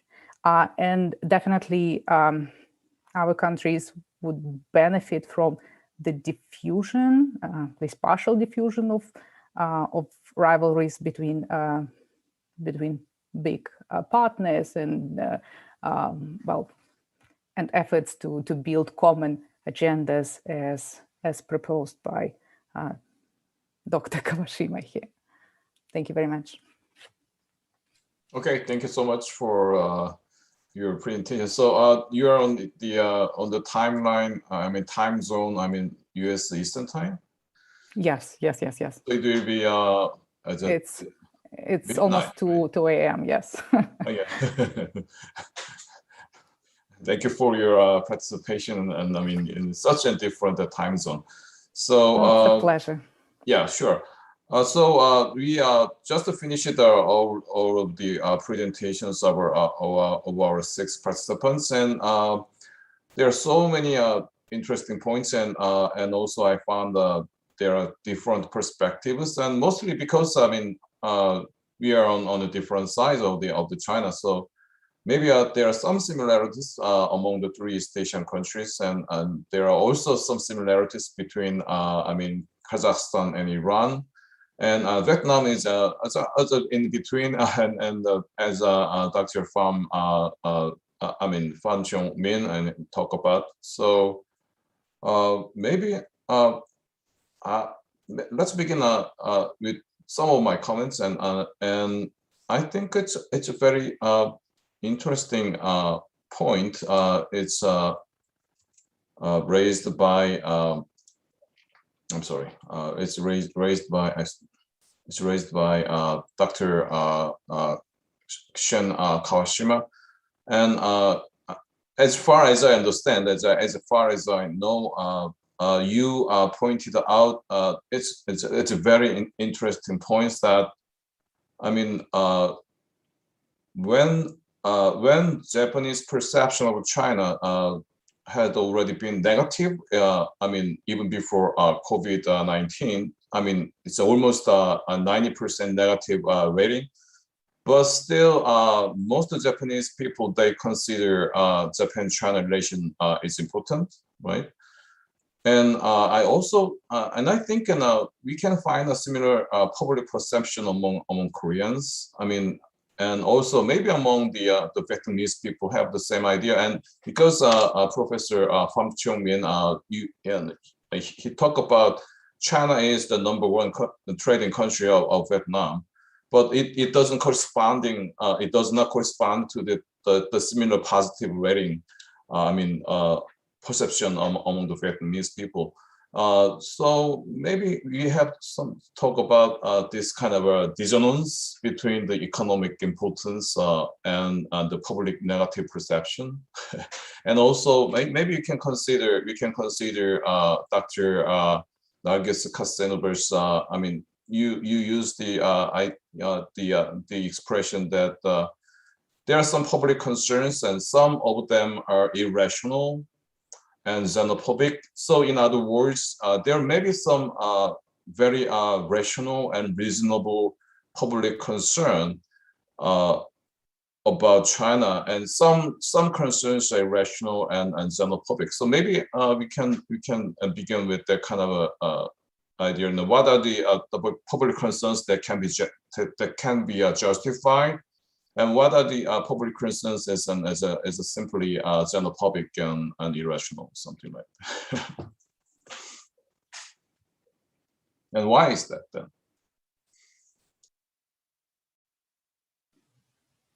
Is it a question for me? It's for everybody. I mean, whatever you think about, you have something to say about this, then you can say. I can start and then Sure. others will continue. So by irrational and xenophobic, I meant the fears of Chinese takeover. That there are some fears that Chinese men will marry local women, and so then there will be kind of this massive migration and overtaking of the country. So this is definitely this is irrational, and even in terms of migration, it's not that we see Chinese people trying to come to Central Asia. It's not the prime destination, not the most desired destination. Rational, in my view, are concerns about this imbalance and about growing independence. I think that's quite rational. Concerns about kind of the possibility of industrialization, developing manufacturers next to China. It's not an easy feat. Now there are attempts to kind of benefit from cooperation with China and kind of get the investments from China in the agricultural, for example, sector, right? Have Chinese companies, and then sell to Chinese markets, right? So there are kind of attempts to get the benefits and avoid the damage. So it is a combination. It is a combination, but everybody sort of takes China seriously, yeah. And we are not alone, obviously.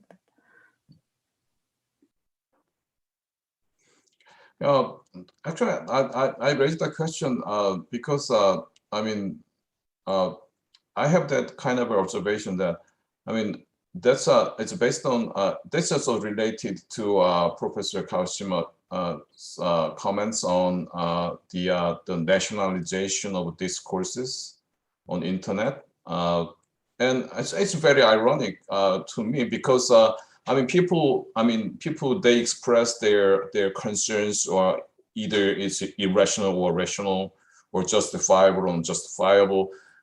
They pouring out their idea again. I mean, the negative idea about China on the internet.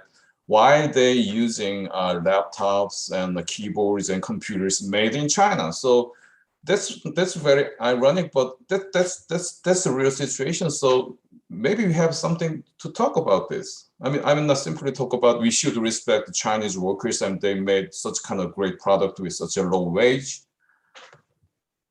It's just a situation. So how that kind of situation is continuing, and in some sense it's deteriorating. It's got worsening. So how can you improve that kind of situation? And what's the reason of this?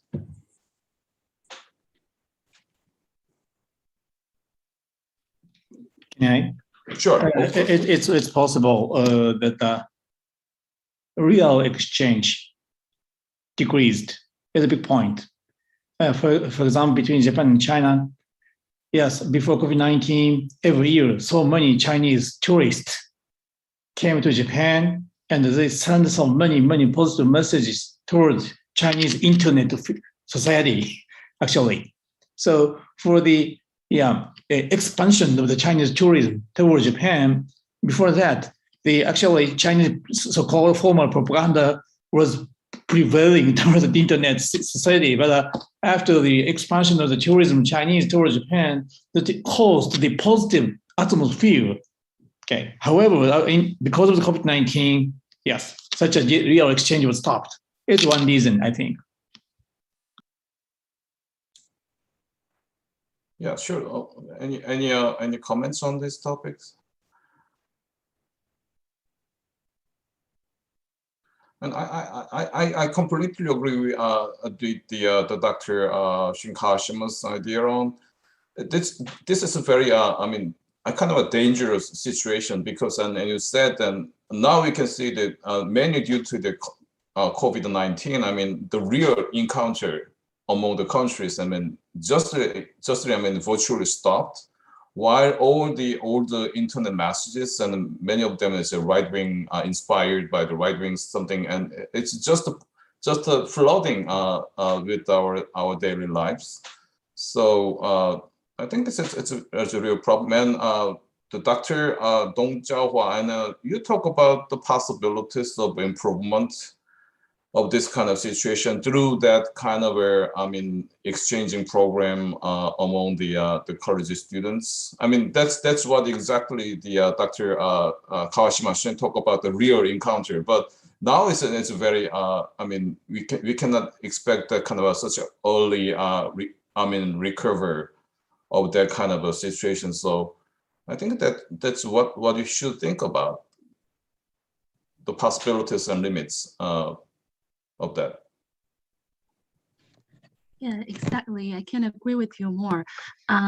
Honestly speaking, usually I was invited to panels of economics, international political economy, because I was more of that field. But this time I was invited to this panel.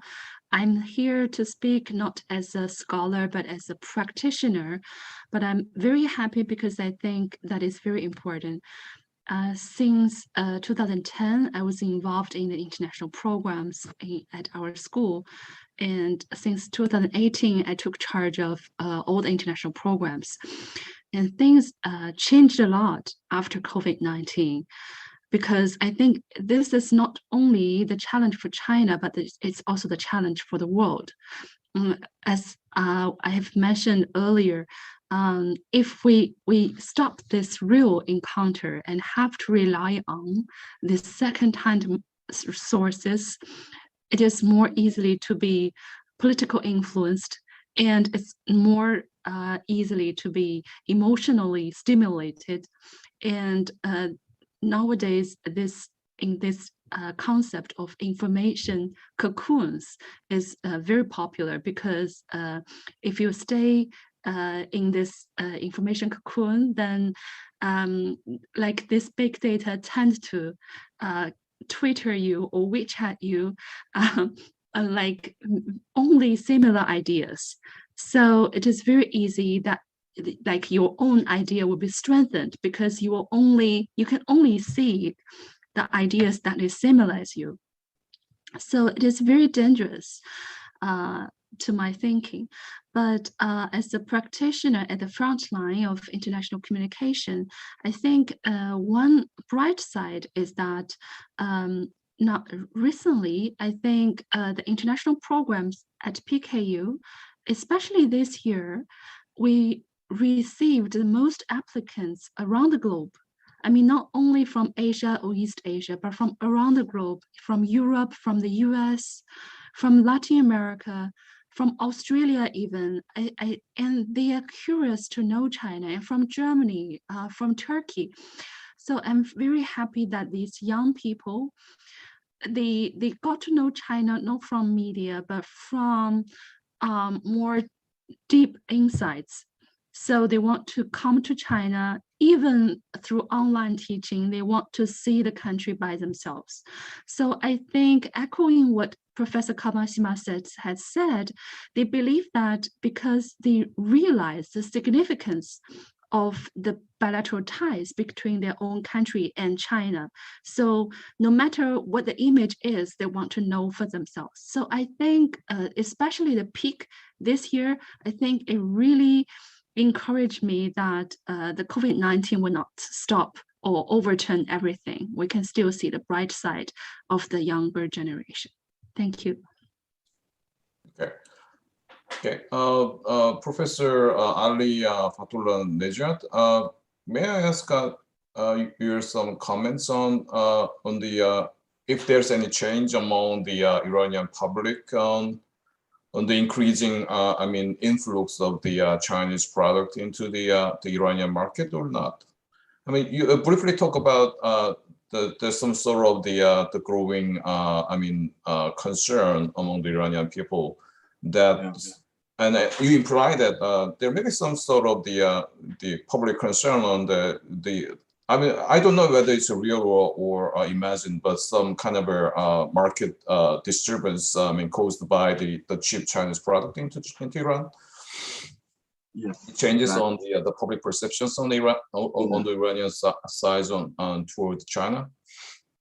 Yes, very good question. Thank you. I mean, first of all, there are no reliable public surveys on this topic, but you can easily say from the kind of public debates that we've been observing in Iran for the past years that there is widespread public skepticism vis-a-vis China.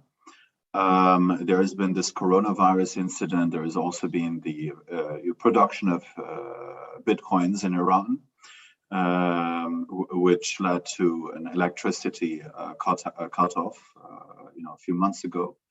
That is also related not only, to some Iranian companies for sure, but also Chinese, it is said. And the kind of fear that exists that economically speaking, it would not serve Iran's sustainable development goals, so to say, that if Iran agrees to pursue some kind of development projects along with China, according to the Chinese model, for instance. So there are a lot of, and then also there are political concerns. So let's first finish the economic one. Of course, I mean, this fear that the Iranian market is going to be flooded with cheap products has been long-standing. It is a question whether we're going to see a change thereof in the future, given the increase of quality also in the Chinese product. So I think this is maybe subject to change.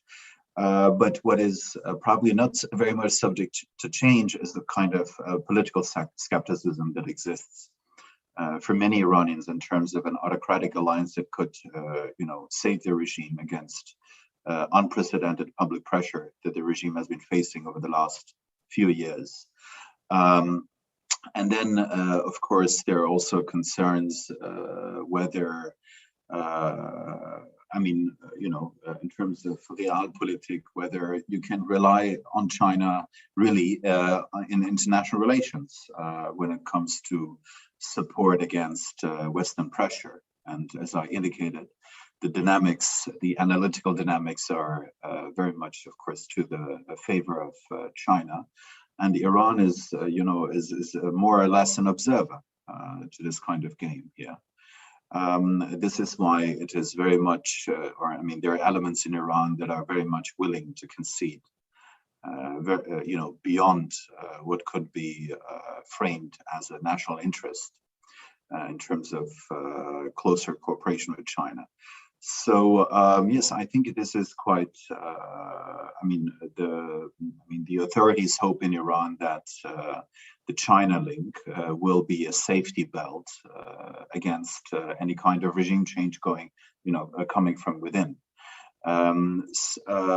So I think this overall skepticism is here to stay. What may be changing is the quality of Chinese products entering Iran and the kind of perception that this might, entail. But the only solution for Iran to really benefit from its international relations is to have both good working relations, not only with Eastern great powers, but also with Western great powers. So both East and the East, instead of neither East nor the West, because of the simple fact that Iran can only benefit fully from its Eastern geopolitical orientation if US sanctions are removed that have been very much undermining the development of those potentials between Iran and non-Western great powers in the past. So this is quite a strong stumbling block, I think. Okay. Yeah, that's Thank you so much for the clarification on your idea of the changing public perceptions, and also I think you use the terminology affinity between Iran and China, and that maybe explain some sort of more or less an amicable relationship between the two countries. I mean, compared with the countries in East Asia, such as Japan and Korea. And I think we are approaching the end of our session, but maybe it's time to for us to hear something from the Dr. Pham Quang. And I think your explanation on the three options, and such as the bandwagoning and hedging, and what are the other the balancing, right? And you mentioned the hedging has the high feasibility, and I think and your emphasis on the economic pragmatism on the side of Vietnam, I think is very common in all of the countries. I mean, different from the public perceptions or whatever. I mean, still we have that kind of a same interest in. I mean, in other words, the economic interest. I mean, with China. So, do you have any comments on the discrepancies between the public perceptions on China and the still and growing importance of economic importance with the China as a state? Thank you, the chair. I think that we share some commonality. It means China is the biggest partner, or the most important partner for all Asian country. But I observe the disagree between the importance of China and very low trust of China. It is very sad to say that if the country consider each other important, the degree of the trust must be higher. But here in the case of China, there is the disagree between the importance and the low trust. For Vietnam, I think the public opinion here is also the same like the situation in Japan.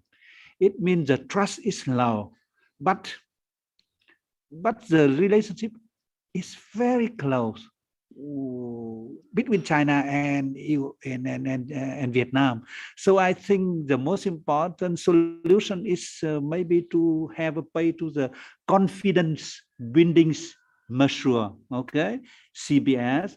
And I think education, because all of us, majority of us are working in the university. So I think education must be a priority. And we should learn from EU, whereby they have an Erasmus program to promote exchange. Dong Zhaohua mentioned about the Beseto. Actually, in the past, we have a Besetoha. It means the relationship, not triangle, but four. Beijing, Tokyo, Seoul, and Hanoi, four biggest university, Besetoha. But nowadays, you mentioned just only Beseto, and Ha is missing, Hanoi is missing. I'm very sad about this. I think exchange of students must be priority, but the ASEAN does not have enough resources to do this. So I think Beijing or Tokyo or Seoul, yeah, okay, ASEAN +3. I think it is a mechanism that we should promote. and working with ASEAN. I think that's the future of our region depends on the young generation. And I would like to see more more appearance of the student from other country in Vietnam, or at the same time Vietnamese student come to your country. So it is my observation and my recommendation. Thank you very much. Okay, great comments on it.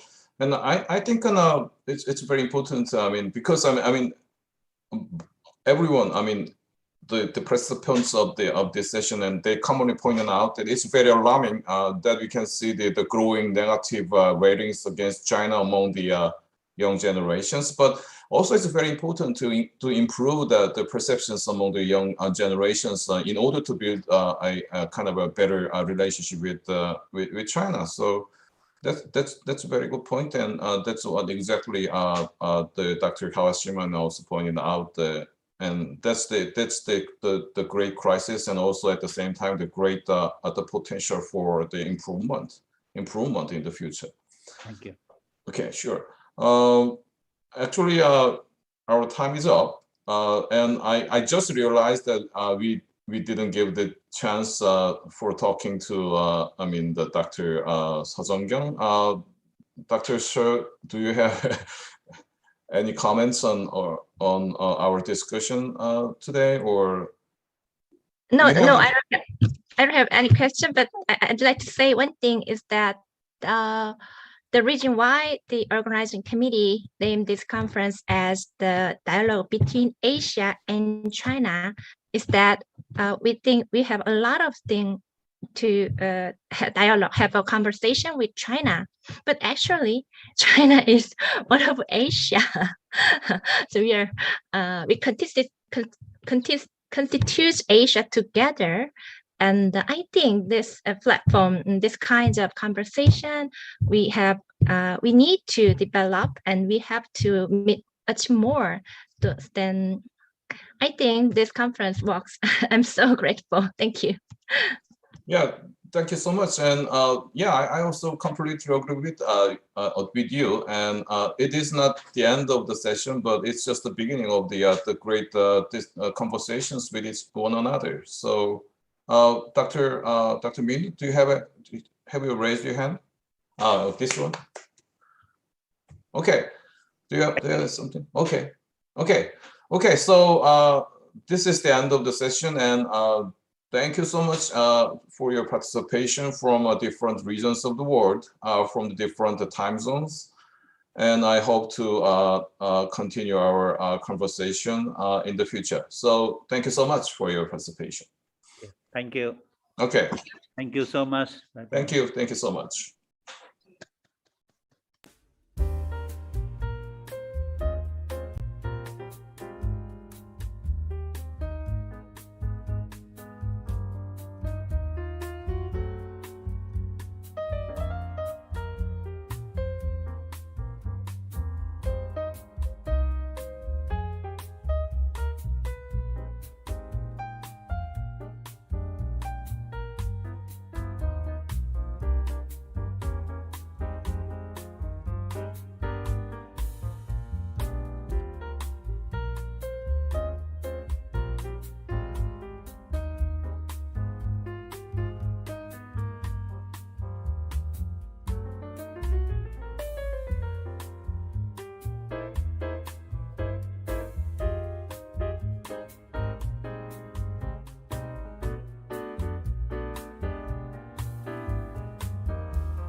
Seoul National University Asia Center.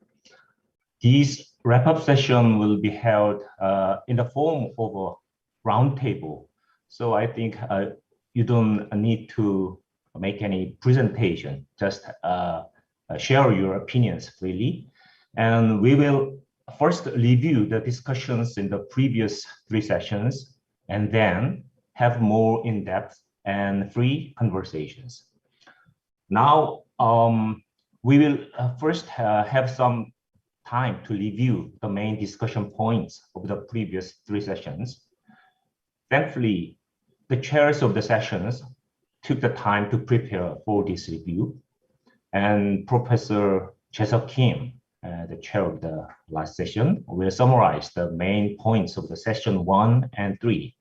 And Professor Hyun-tae Lee, the participant of the second session, will summarize the main points of the session 2. So, Professor Jaesok Kim, please. Yes. Thank you for coming to this wrap-up session. And actually, I'm the chair of the third session, but the chair of the first session, Professor In-ju Son, cannot attend this session. So, on behalf of Professor Son, I will summarize the discussion made in the first session.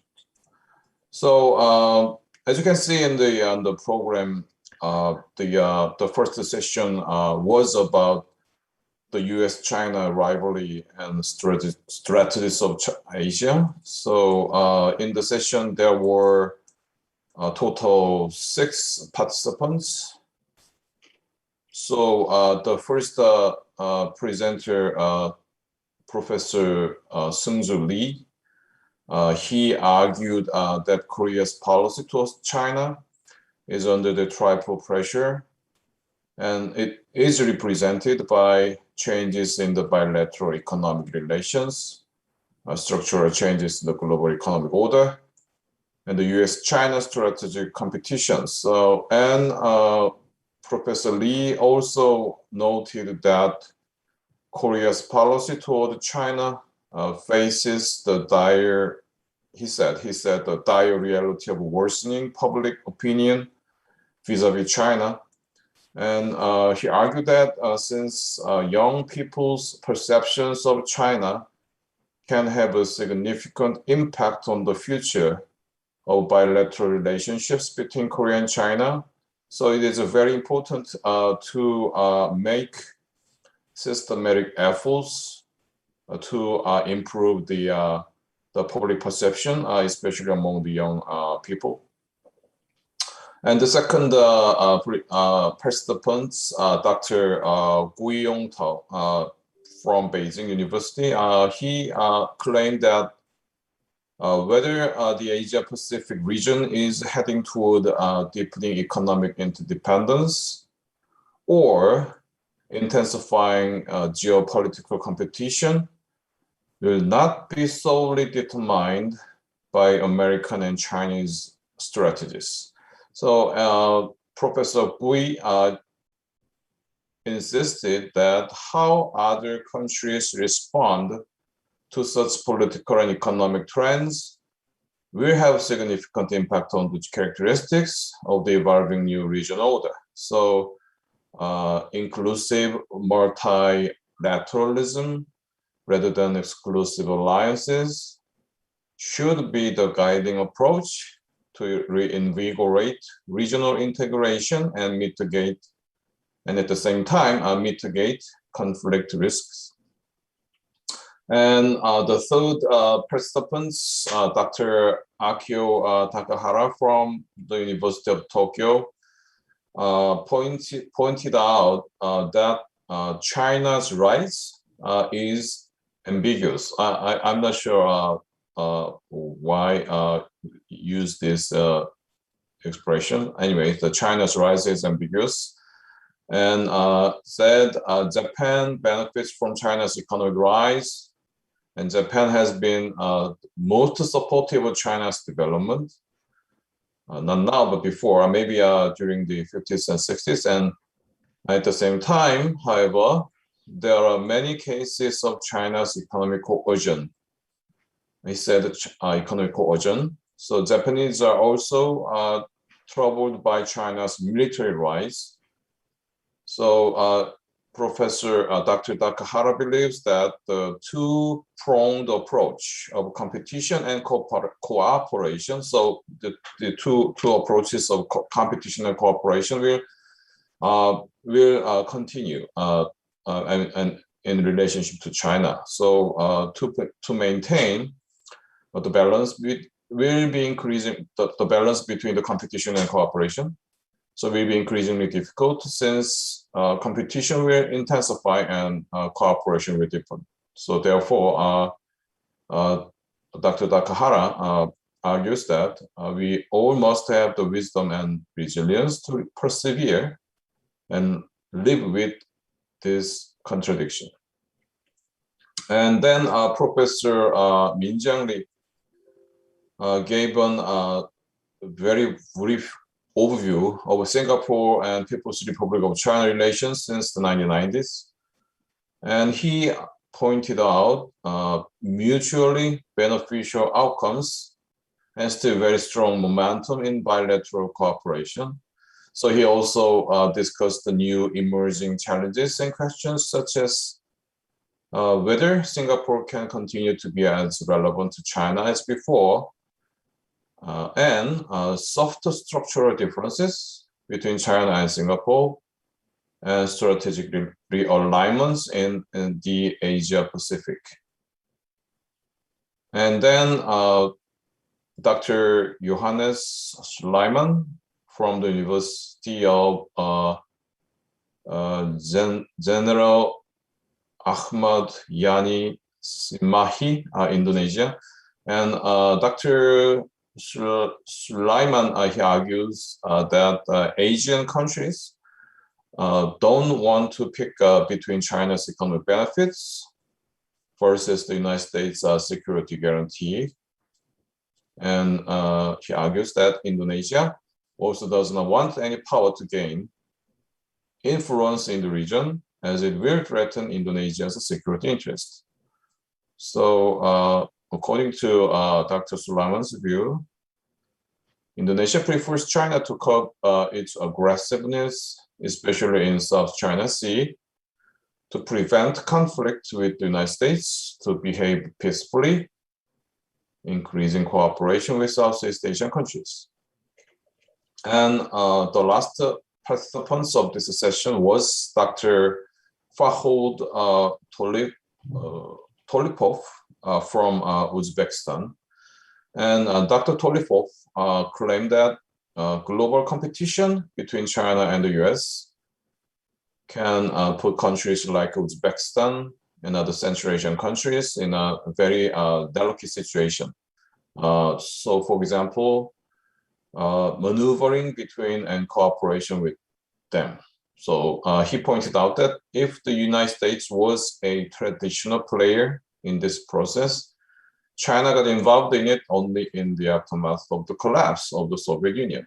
But China is playing this game in its own way, using modern soft power instruments of cooperation. So Dr. Tolipov suggested that Uzbekistan together with other Central Asian countries have to develop prudent policy vis-a-vis China and United States. So this is the brief summary of the first session. Thank you, Professor Kim. And Professor Hyun-Tae Lee, please summarize the second session. Thank you to moderator for kind introductions. Hello, everyone. I'm Hyun-Tae Lee, Incheon National University, Incheon, Korea.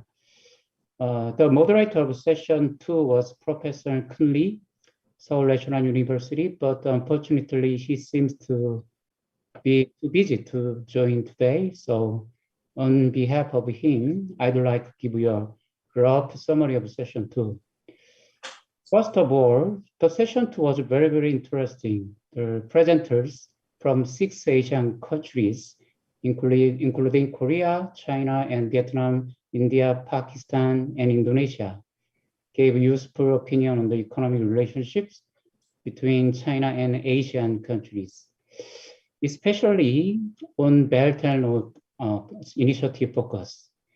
A lot of contents has been discussed, but I'd like to just briefly mention the three main domains, three main points much relate to the BRI. First, we confirm in the session, Asian countries really need Chinese BRI investment in order to fill the infrastructure gap. Countries well know that the insufficient infrastructure is the main obstacle to their economic growth.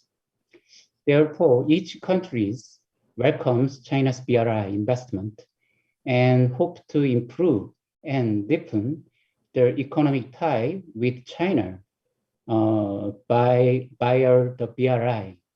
As a result, in recent years, the BRI cooperation between each country, each Asian country, and China has been actively carried out. Second, we also find out that the degree of BRI cooperation with China and the public sentiment toward the BRI are considerably different from country to country. In Vietnam, for example, there are very few projects under the name of BRI. But in Pakistan, many projects are being carried out even very well through the construction of CPEC, China-Pakistan Economic Corridor. And maybe Indonesia seems to be in the middle of two countries. Last point, third, maybe it is most important thing in our sessions with BRI. Aside from the fact that the countries welcome China's BRI investment, in reality, BRI projects often not to go well smoothly due to various problems. Sometimes the BRI cooperation is severely interrupted by the political and diplomatic conflict between Asian countries and China, like the South China Sea issues, and the negative public sentiment toward China also impact some negative effect of BRI process. In addition, many BRI projects have been delayed or suspended or halted due to poor performance, like low efficiency and inefficient funding and environmental pollution and heavy debt burden, etc. So when considering these positive and negative sides of BRI together, it is needed that China and Asian countries should make a joint effort to make a better BRI in the future. As a Korean speaker, I suggested that Korea could play a constructive role for making BRI at this point between China and the recipient countries. Korea has abundant experience in international cooperation with Asian countries, and we have very good relationship, especially in recent years. And then Korea also has an independent overseas cooperation strategies, so-called New Southern Policy and New Northern Policy.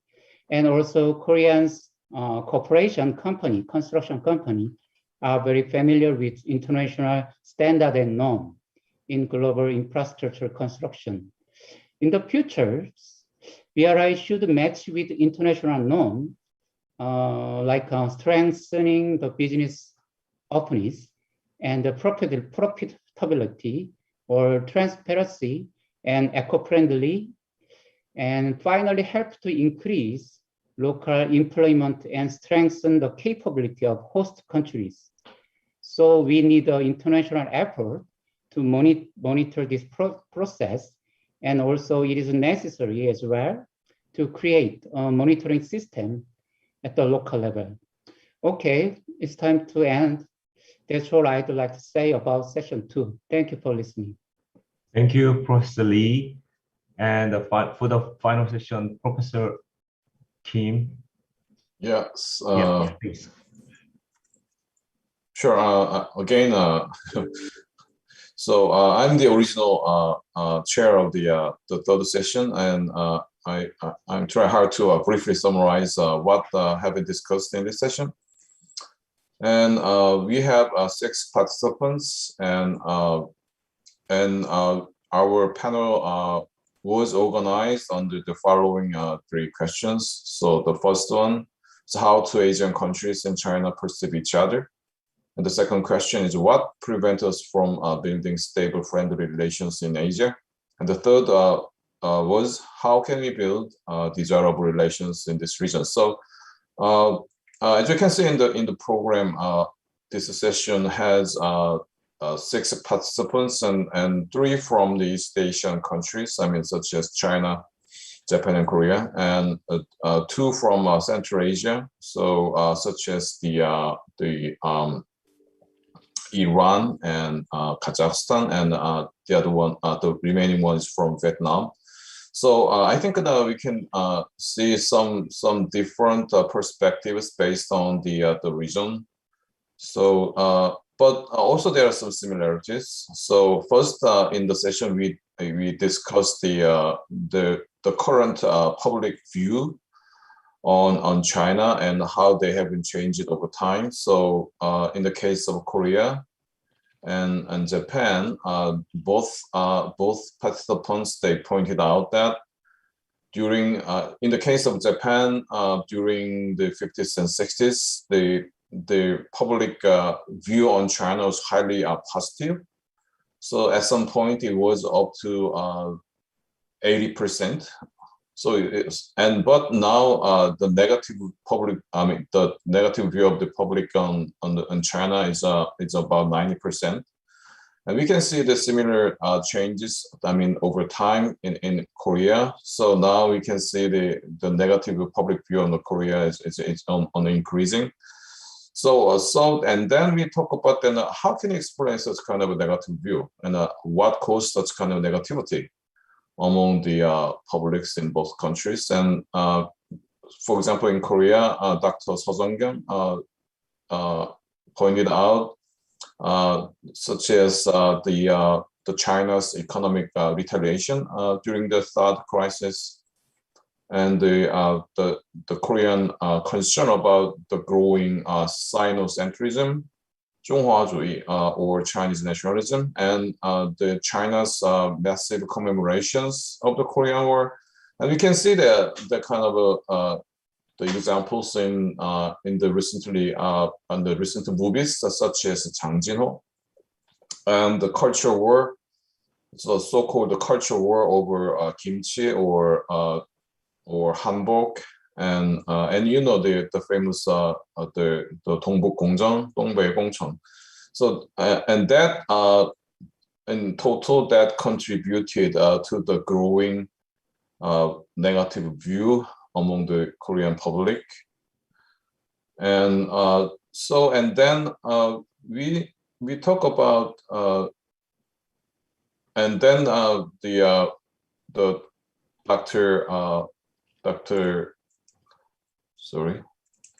and then the Dr. Kawashima Shin from Tokyo University talk about the reason of the growing negative view in Japan. So he talked about some history problems and territorial issues such as the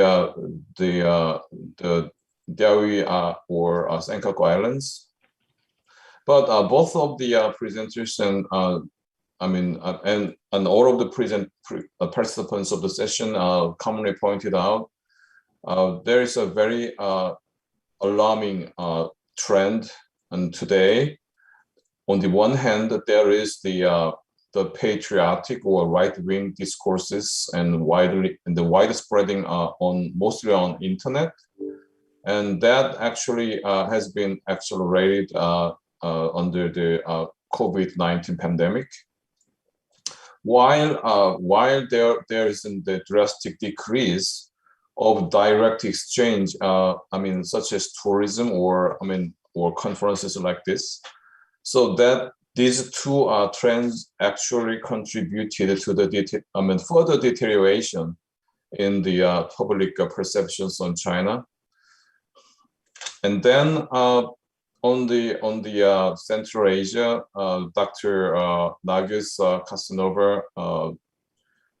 talk about the situation in Kazakhstan, and she mentioned initially the relationship between China and Kazakhstan is very amicable, especially related to the economic cooperation.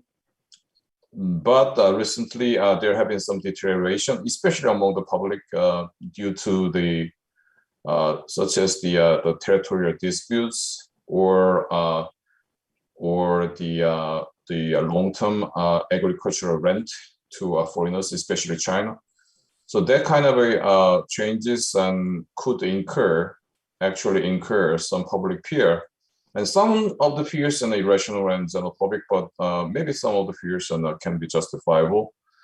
So then how can we improve this kind of situation? And in other words, how can we decrease this kind of a growing public negative view on China? So Dr. Zhaohua from Beijing University, and she pointed out maybe to increase the actual encounter among those countries could decrease the public negative view on China. So she pointed out, for example, the Campus Asia program. I mean, this is kind of a student exchange program among the China, Japan, and Korea. So she brought out some very concrete data on how this kind of exchanging program improved the perception on each countries. So maybe that could be a possible solution.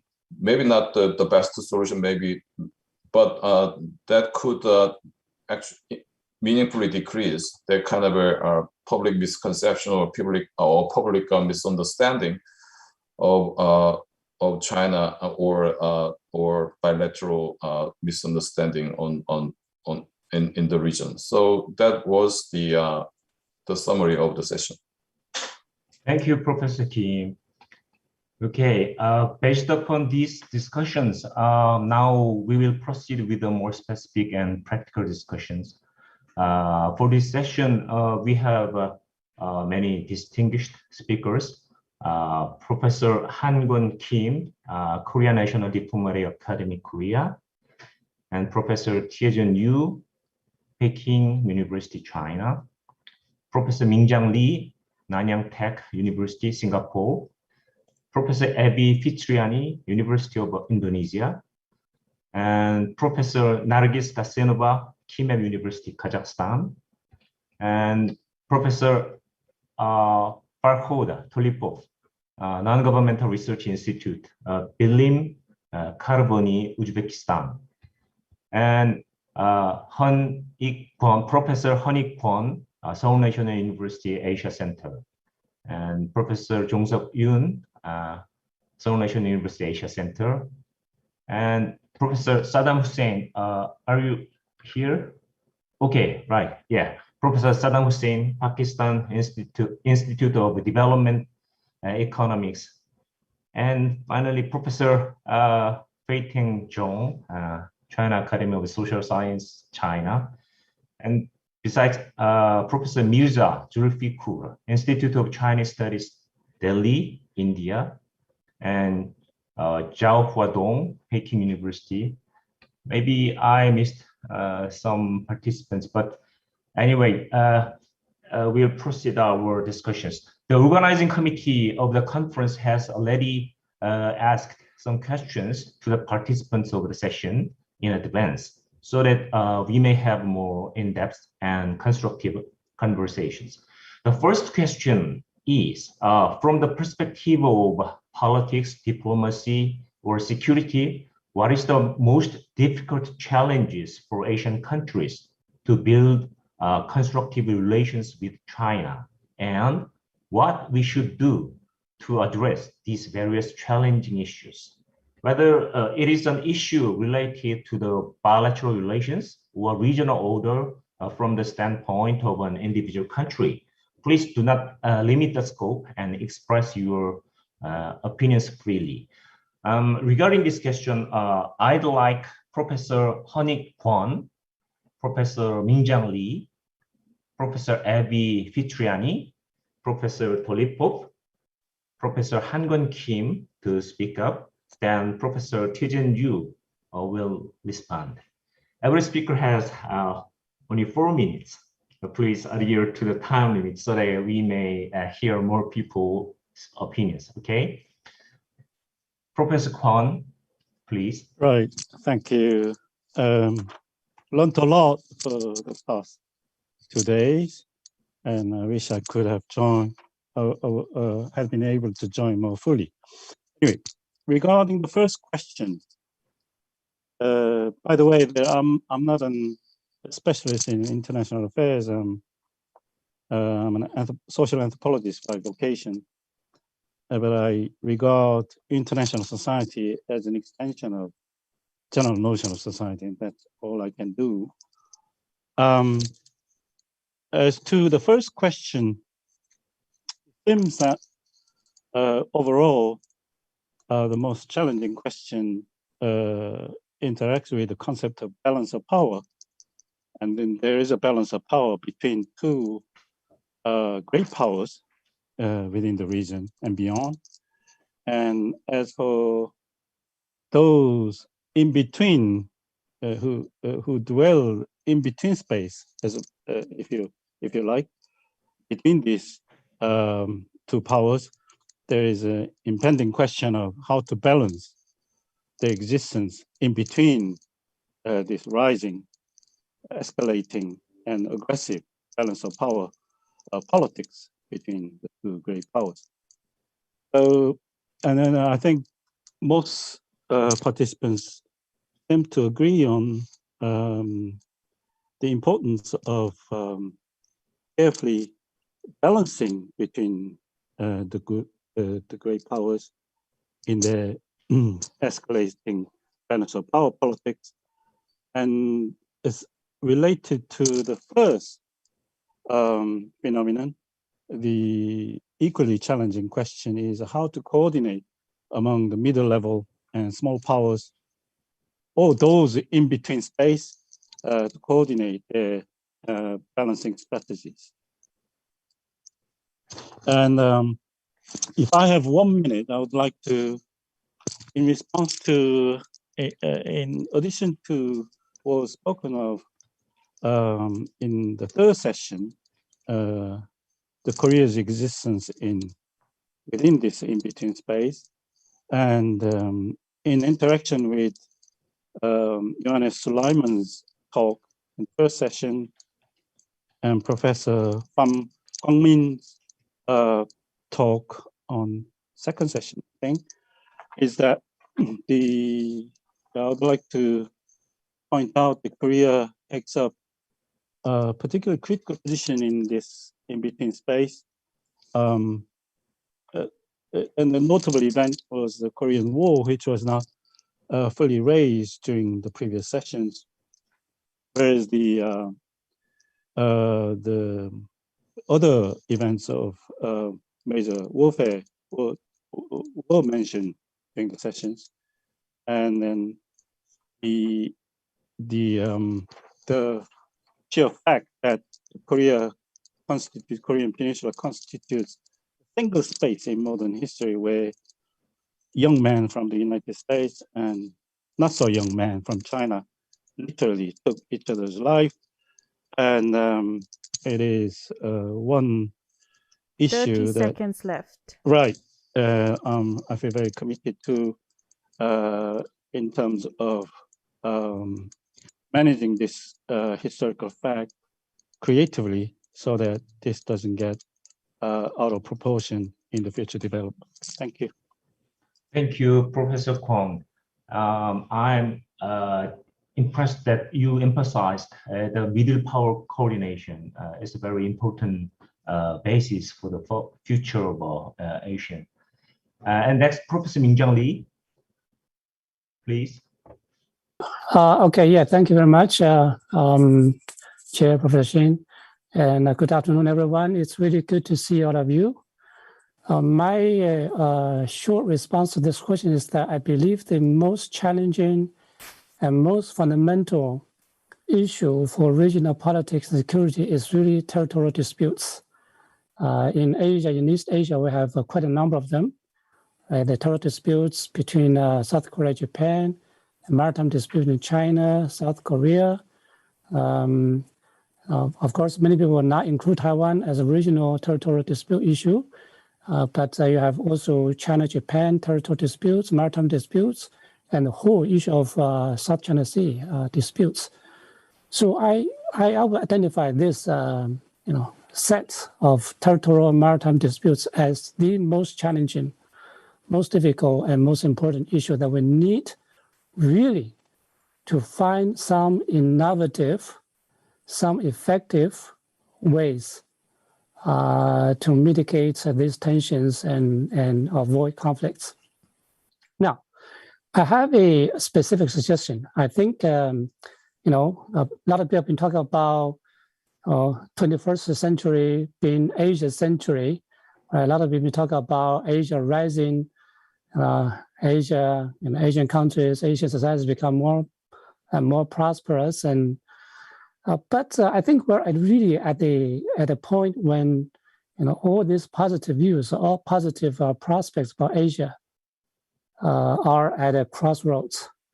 And we really don't know what's going to happen in 5 years, 10 years, whether we're going to witness a massive military confrontation, wars, and that would destroy a lot of the good things that all Asian countries have built over the decades.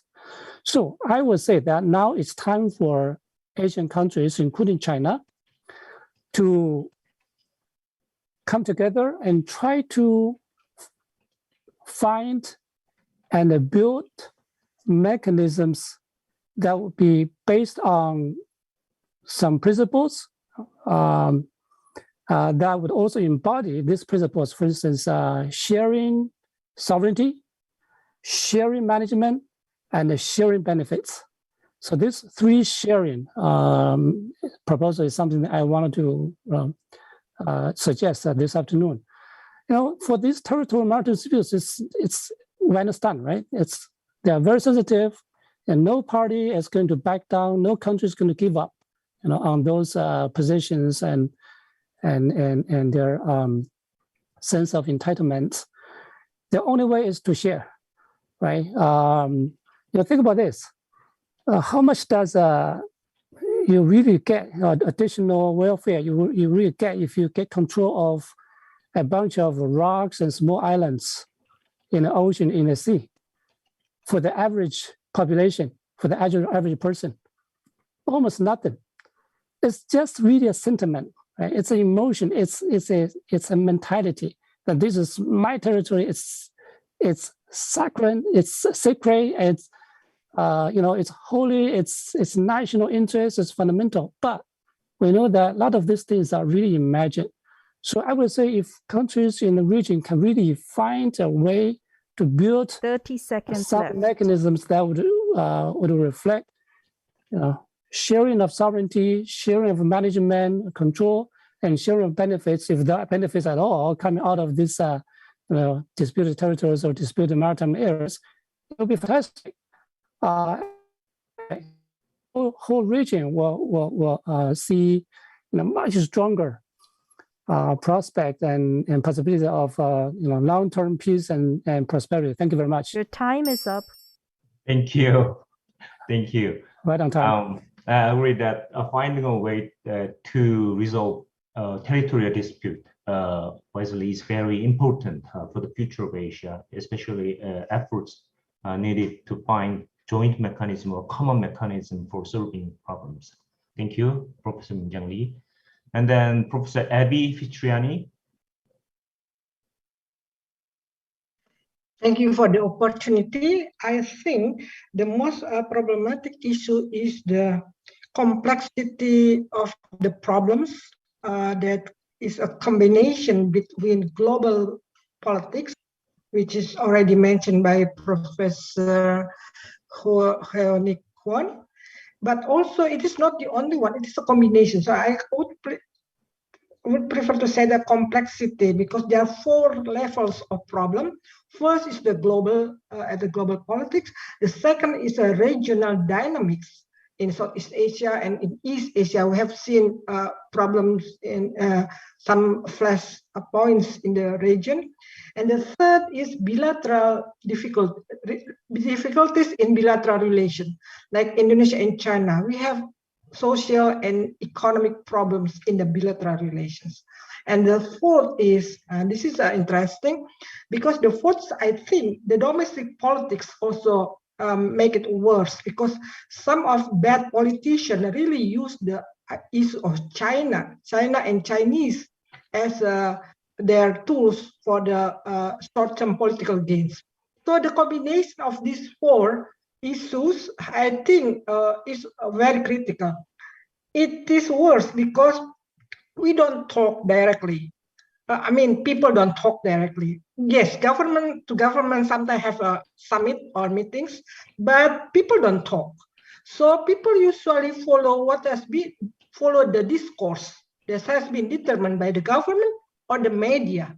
So this is why it seems like China is a big problem, because we following up the discourse setting up by the government and the media, and sometimes by scholars that sometimes not really reflect the reality because of the complexity of the issue that I already mentioned before. The second problem, I think, is very, I will combine these two as the most problematic issue, is the old powers that was already dominated the international system since the end of Second World War, which is the United States and the Western powers. They are not really, they are not used powers. So for them, the world must be under their domination, and be under their rules, their norms, their regulation, not no other alternative. Whereas the China, the rising power, is also not used to deal with other power. China traditionally has been a tributary system.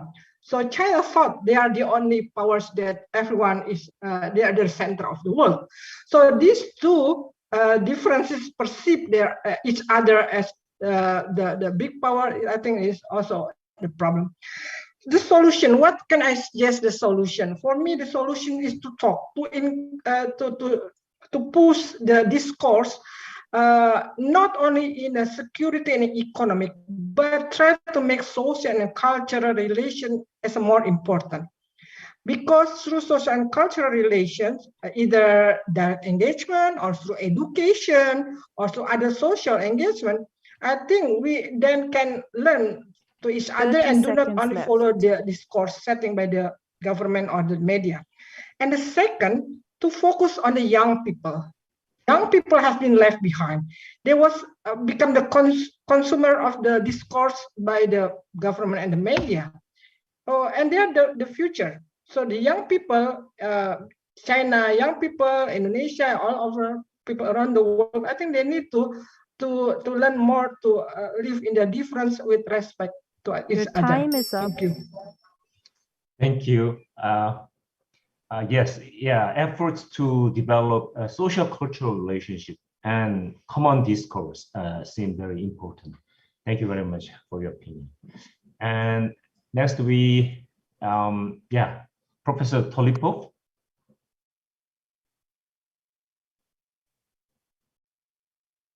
Yes, hello.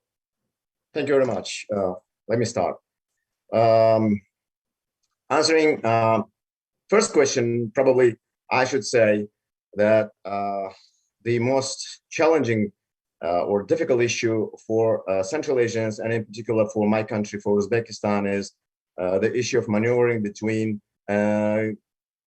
great powers. Yesterday I said that Central Asians find themselves within the symbolical geopolitical triangle composed by US, China, and Russia. So between them, maneuvering is so challenging for Central Asians. Moreover, they have to overcome the so-called, what I call small country complex, which means that they are so small, and it's difficult for them to be quite independent vis-a-vis these great powers. So small country complex is important to be overcome. In this respect, I would like to quote one famous American analyst, Stephen Blank, who points out to the creeping Chinese military involvement in Central Asia, for example, in order to defend Chinese interests and investments in these states, rather than rely on unreliable local governments or Russia.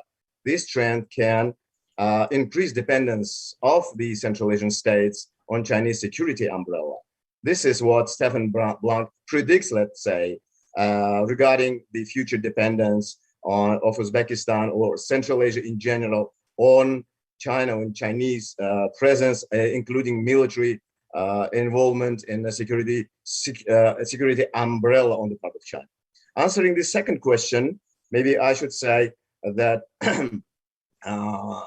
or the question is about what we can recommend or suggest to China. I think one important suggestion could be to be more transparent. Yesterday, in our session, most of the speakers in their speeches, in their presentations, were in favor of American presence in Asia. So they were not antagonistic. They didn't perceive United States as rival or hegemon. They were in favor of American presence in Asia, in Pacific, in Southeast Asia, and so on and so on. I think this moment, this factor should be addressed to China. Let China know that US is not a rival or an enemy for them. So that's why there is a dilemma, there is a paradox. China can consider US as an enemy or a rival or competitor, but the rest of Asia, other Asian countries do not consider US in this way. So that's why it's very important because there is widespread perception that China, positions itself as the unique country in the world which has its own system of values and political system, and that Western values and Western political norms and standards cannot be accepted by China. So this is a dilemma which should be overcome, I think, and should be addressed to China in particular. Left. Yes, and the last question probably could be also answered if I just quote the small passage from Parag Khanna's book, The Future is Asian. The full picture is this: China has only 1/3 of Asia's population, less than half of Asia's GDP, about half of its outward investment, and less than half of its inbound investments. So Asia is therefore much more than just China plus. Thank you. That's it. Thank you, Professor Dolipov. Yes, the great game in Central Asia is very important, decisive factor. But I think the role of regional countries is also important. In the sense, the recent efforts of Central Asian countries to promote regional cooperation is very good basis for further construction of relationship with China. Okay, and Professor Hankwon Kim, please. Right, thank you very much, Chairperson. First of all, I'd like to express my thanks to the host institutions for holding this terrific meeting, Asia-China Dialogue 2021. My response to the first question is that most of all, the intensifying strategic competition between the US and China is the most challenging issues for Asian countries to build constructive relations with China. In the previous sessions, many speakers already pointed out the US-China strategic competition has made many Asian countries to take balanced position or strategic ambiguity. In respect to the Asianization, which this Asia-China Dialogue 2021 aims to promote, the US-China split, in my understanding, has become a big obstacle. If we see the recent example of COVID-19, in Asia, the regional leadership and cooperation to take collective actions against the contagious disease did not really appear due to the two superpowers strategic competitions. And in reality, it is very difficult for most of individual Asian countries to affect or to change policy directions of the US or China. So in my understanding, we should first of all try to attempt to establish ASEAN its own regional leadership and cooperation system. In the next, the military security issues are very sensitive, not only between the US and China, but also China and other Asian countries. As we discussed in the previous sessions, the US government has asked for its Asian allies and partners, including Korea, Japan, and India, to participate in the Freedom of Navigation Operation, aka FONOPS, in South China Sea, and the Quad or Quad Plus in order to maintain peace and stability in the Indo-Pacific region, as well as to keep China in check in this area. However, if we see from the Chinese perspective, the Indo-Pacific strategy of the US is a serious military security threat. China, of course, has directly or indirectly asked its neighboring countries not to join FONOPS or Quads. In my understanding, it can be a serious problem in Asian countries with China's relations. So I suggest, first of all, we should work together to start from the non-traditional sectors cooperation in these dimensions. For example, marine rescue or regional health, the security, climate change, or non-proliferation things. So if we can see the non-traditional security sectors first, then we can work together with China and the US, because in US, the ruling party, Democratic Party, and Biden administration already officially announced that climate change, global health security, and non-proliferation and disarmament sector, they can work with China. So in other Asian countries should lead the two superpowers working together in non-traditional sector first. Finally, I'd like to point out the different political values and system, as well as the Chinese enhanced patriotic nationalism education can be another serious obstacles to building constructive relations between China and other Asian countries. Thank you. Thank you very much, Professor Kim. Yes, the intensification of the US-China rivalry is very challenging. This is especially true of military competition. The great concern is whether cooperation in other fields can overcome this great challenge. However, with hope, we'll have to work on responding to climate change and non-proliferation cooperation and so forth. Yes. Finally, Professor Tiejun, you please respond to various suggestions, please. Thank you so much, Professor Shin. It's a great honor to be here. So in the very beginning, actually, I'm not sure what should I speak, because the topic is regarding the neighboring countries, how they deal with China. So now I'm sure I can make some response to our distinguished speakers. So I agree with Professor Quang. Actually, we should learn a lot. We can learn a lot from the history. The East Asia or the Asian during the Cold War, we do have tragedy and successful stories. Tragedy like the Korea War and the Vietnam Wars, the two biggest hot wars during the Cold War in Asia. And also we have Badong. I think Professor Quang mentioned this in his abstract, the Badong Conference in 1955, the peaceful the 5 principles of a peaceful coexistence still China's principle of foreign policy. So I do think they are extremely important to learn from the history, regarding the tragedy and successful stories. We can benefit from that, not only for the middle power, but also for China.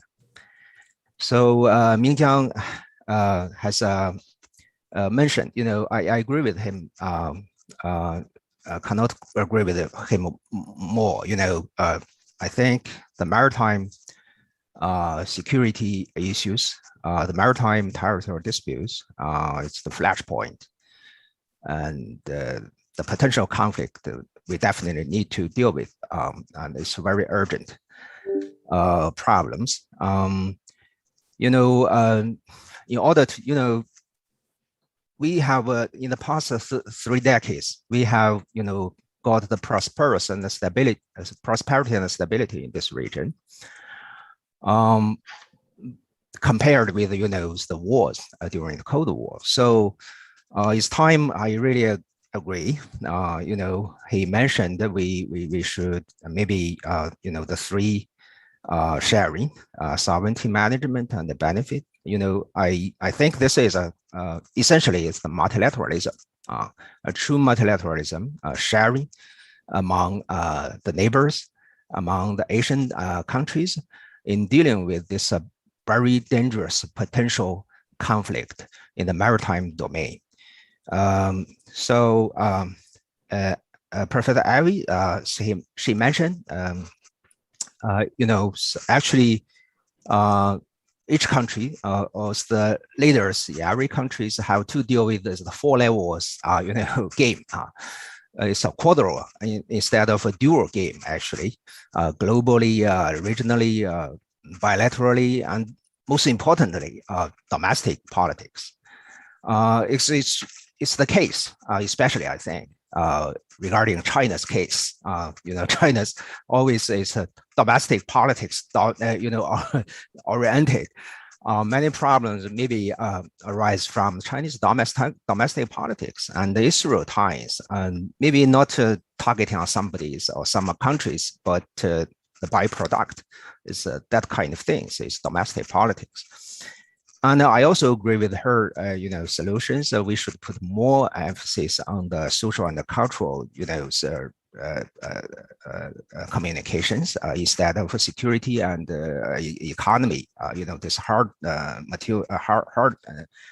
areas, especially focusing on the young generation. Actually, my colleague, Professor Zhaohua, has put a very good thesis, the Asian campus program, to illustrate the next generation, the young generation, how they build up the confidence. Professor Tolipov, yes, it's for the Middle East, for the Central Asia countries, it's extremely difficult, to manage the relationship with Russia, China, and the United States, the Great Triangle. And I think he is quite well aware about that. Especially, he hopes China should let China know U.S. is not that kind of a rival enemy. I do think this is an extremely important question, because I think the deficit of trust is the biggest problem nowadays between China and the United States. The misperception is so big problems. We try to demonize the other side, and we exaggerate, or underestimate the power of our enemies. But we always, tends to demonize. I mean, tend to exaggerate the evil intentions of the other side. I think that's a real serious problem. It may lead to a real zero-sum game between the United States and China, which I think definitely may need to lead to the problem for every country in this region definitely facing. So Professor King, Asianization, so regional leadership is needed, yes, but it's difficult to do this in the security arena. So because the hubs and the spoke systems are close to the code, but we can do anyway. Do something in find some cooperation sectors. He proposed, to put the emphasis on non-traditional sectors like maritime rescue, climate change, global health. So fight against the COVID-19 and the non-proliferation issues, and think we should do more in this kind of non-traditional arenas to build up the cooperation and confidence building measures to fulfill the Asianization. So that's my understanding. I learned what I have learned from our speakers. Thank you. Thank you very much for your responding, Professor Yu. Now, let's turn to the second round of discussion. We just heard about the various challenges to cooperation in Asia. So the second question is, in the economic and social sectors or other sectors, what do you expect China to do for overcoming obstacles to promoting cooperation, stability, and prosperity in Asia? You can make suggestions to China or suggestions for institutional efforts that Asian countries can make cooperatively. And regarding this question, Professor Abby Fitriani, Professor Nargis Kassenova, Professor Saddam Hussein, Professor Jong-Seok Yoon, and Professor Ali Fathollah is absent here. So if you wish, you are welcome to reply Professor Mirza Zulfikur. And then finally, Professor Fei-Teng Jeong will speak. Okay, let's start from Professor Abby Fitriani, please. Thank you, Chair. To answer your second question, I think China should do more to use more social and cultural instrument rather than strategic or military instrument. Economy instrument has been used also, but I think it should be improved or revised rather than what has been done so far through Belt and Road Initiative. I will start with the social and why social and cultural instrument is important for China.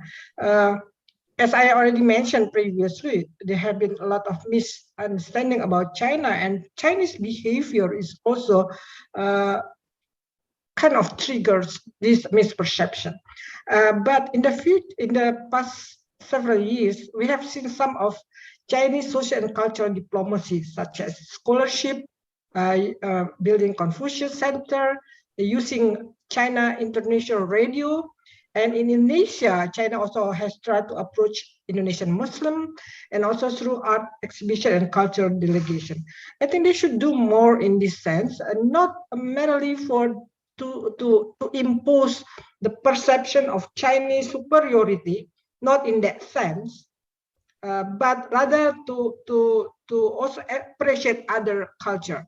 So maybe a little bit change of the purpose of this social and cultural instrument they have used. I think that's number one. And number two is stop this strategic or military instrument in dealing with other countries. Coming from Indonesia, I'm very much aware of the tensions that China built in South China Sea and in some area in the Indian Ocean.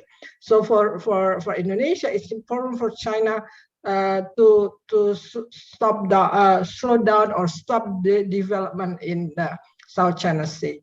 And it is not worth it to keep expressing China overconfidence in South China Sea. At the end, we have to turn this area of conflict to be an area of cooperation. So I very much support the ASEAN effort to this. And in economic instrument, I think Chinese has to change its strategy in BRI. Some project in Indonesia has been proved wrong or it is not beneficial to the people. It was promised very good, and then it found out that the quality of Chinese investment is is questionable. So there has been some negative appraisal for this project. I think they should improve or revise their economic approach in the region, especially in the BRI instrument. I think these three strategies should be used by China in addition to approach more young people. I would like to stress in these young people the importance of young people interaction because my experience teaching a class, a combination of Indonesian or ASEAN students with Chinese students, Japanese students, and Korean students has proved that at the beginning they have a lot of misperception, but after several weeks together, they start to see each other as a friends. So I think this kind of experience tell me that we should invest more on the young people. Thank you. Your time is up. Thank you very much. And then Professor Kassenova. Yes, please. Thank you very much. Well, in terms of suggestions to China, to other Asian countries. Well, first, let me start with China. I think that the one suggestion, and that has been also noted by the others, is resist the temptation to grow more arrogant vis-a-vis other neighbors. The second would be to carefully steer the relationship with the US, and that would be the same suggestion to the US. But it was noted that the trend is not good, and it's dangerous. It's dangerous for the region. It's dangerous for the world. Third would be trying to put historical grievances behind and have a more kind of forward-looking approach, and especially not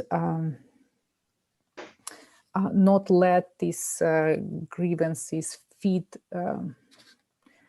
the populist discourses. In the previous session, we discussed the rise of nationalism in different places. It is a global phenomenon, and we see the rise of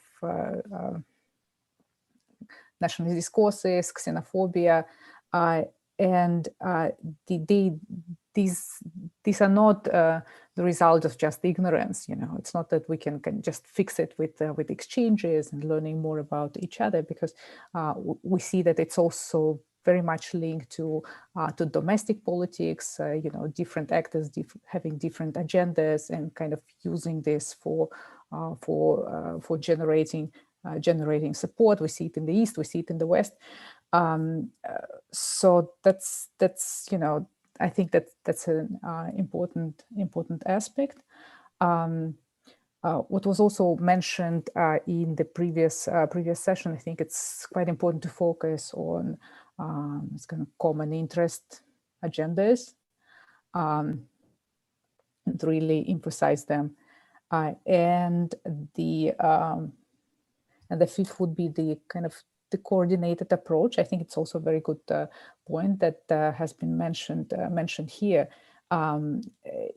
especially by small and medium powers. Separately, we are small or medium, right? But together we can, kind of it's a bigger force that can make the big ones sort of listen to us.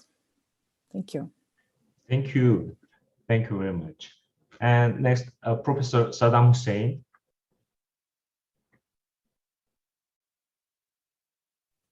Am I audible? Yes. Yeah, thank you very much, Professor. Regarding the question, I have a few points. I would suggest that US and Russia are the two major players in the region, and they are competitors as well. For the present, they are playing friends with each other, but soon they can become competitors. So China is walking a tightrope in this regard. It should be very sensitive about that they should not turn into adversaries. Rather, they should remain the partners in the region. The second thing is that China, as the bigger player in the region, can play a very positive and constructive role in resolving the regional conflicts.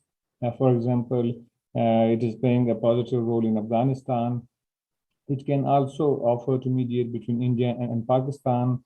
So because we are the prisoners of the conflicts in the region, so if we can resolve these conflicts, then there will be a greater opportunity for the regional integration. Third point is that China, although it's a miraculous journey and the economic growth is exponential and it has done well, but China socially, identically, it's even now it's isolated. People don't know about China because it's very unique civilization which cannot connect with the rest of the world. So people don't know China that much because it's a very unique civilization, culture, the value system, the governance system. So human psyche is, if you don't know a thing, you become skeptical of that. So for that, more people-to-people contact, as some of the other speakers, more youngsters, people-to-people contact, exchange programs should be happening in the region so that there's a cross exchange programs. So they know each other, and over the time, as one of the speakers said, that they become friends and they have a long-term relationship. Fourthly, China is having the approach of soft investments in the region. Unlike the US, which is a superpower, it has different approach, hard investment or waging war or changing the governments. But China is influencing the region and the global equation with this soft investment, with a soft approach. So it should continue to adapt this soft approach. It should not assert itself more in the hard approach with the time. As we are seeing that China is becoming more and more assertive, as we have experienced in Afghanistan, but it is still very manageable and very appropriate. So it should continue with this soft approach. So I guess the soft approach is the key for China to play the constructive role in the region and the global affairs. And this soft approach is the most significant factor that China is seen as a friend in that region for the smaller countries, unlike the US, which China, the countries see it as a dominant power controlling the smaller countries. So I guess it should continue with this soft approach. This is all from me. Thank you. Thank you very much. 30 seconds left. And Professor Jung-Seok-Yoon, please.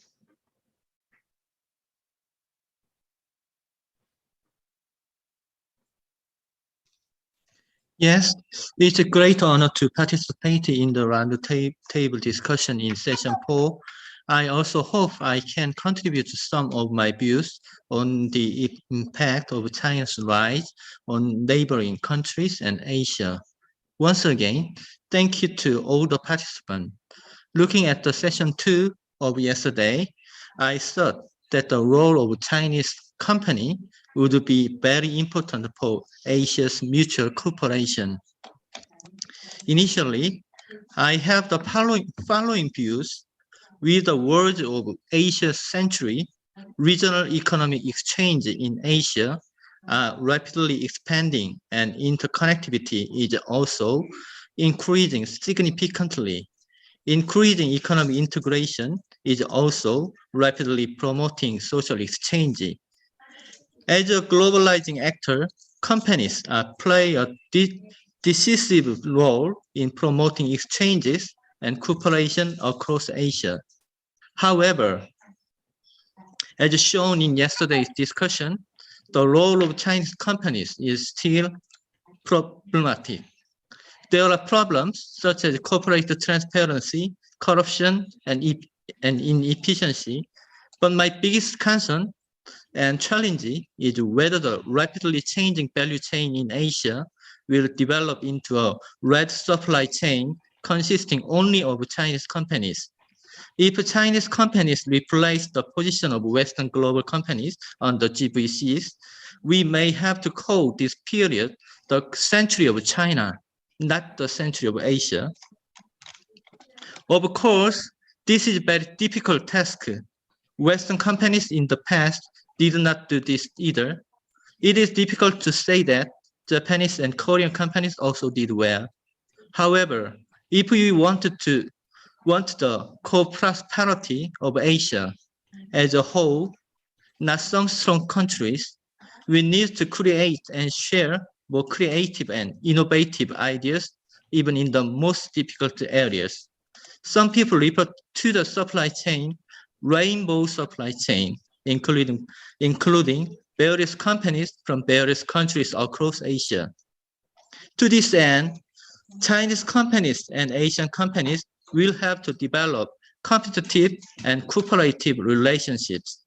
Beyond the existing CSR, Chinese companies will have to maintain good relationship with local residents and community in Asia.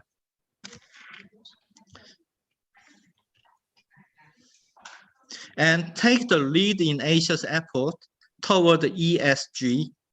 If global China is to be welcomed not only inside China, but also throughout Asia, it will be about how attractive Chinese companies are creating cooperative models across Asia.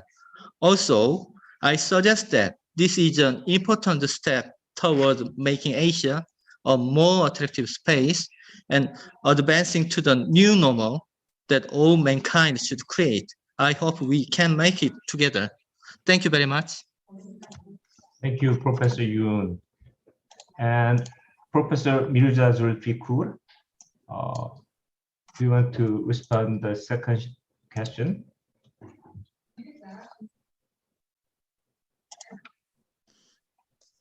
Maybe he's absent here. Okay. Then Professor Hankwon Kim, do you have any opinions to the second question? Oh, okay. Actually, I was. 총페이통 지금 연결돼 있는데? 연결돼 있습니다. 마이크 안 꺼져 있습니다. 네. Professor, okay, I mean Professor Mirza Zulfikur. He's absent here. So I'd like to ask Professor Kim to speak, to respond to the second question. Professor Kim, please proceed. Oh, me, okay. Thank you very much to have a chance to share my ideas about the question two. Actually, I definitely agree with Professor Nargis Kassenova. She pointed out nationalism, the rise of nationalism in Asian countries. For me, it is very serious problems with each Asian country's relations with China at the moment. I'd like to point out the different political values and system, as well as I'd like also pointed out to Chinese enhanced recent patriotic nationalism and education. It can be another serious obstacle to build constructive relations between China and other Asian countries. For example, from the South Korean standpoint, values of human rights and democracy have been very sensitive and complicated issues it is very clear that from the South Korean perspective, the most of Korean people strongly support the values of human rights and democracy. And also, it is very clear that Korea has similar political systems and institutions with that of the US and other Western countries. However, at the same time, the Korean government, probably similar with many other Asian countries, does not want to make any political frictions against China, which has been the #1 trading partner. The values of human rights and democracy issues in Taiwan, Hong Kong, and Xinjiang Uyghur Autonomous Region are already related to the Chinese sovereignty and unification issues. So in my understanding, the Chinese government does not have a room for making any concession on these issues, particularly for President Xi Jinping, who is aiming to take his third term at the 20th Party Congress in 2022. Furthermore, the different understanding and the recognition of human rights and democracy issues would bring about unexpected nationalistic dispute and frictions between China and the neighboring countries, caused by the effect of double-edged sword from the China's patriotic nationalism and even ideological campaigns within the Chinese society.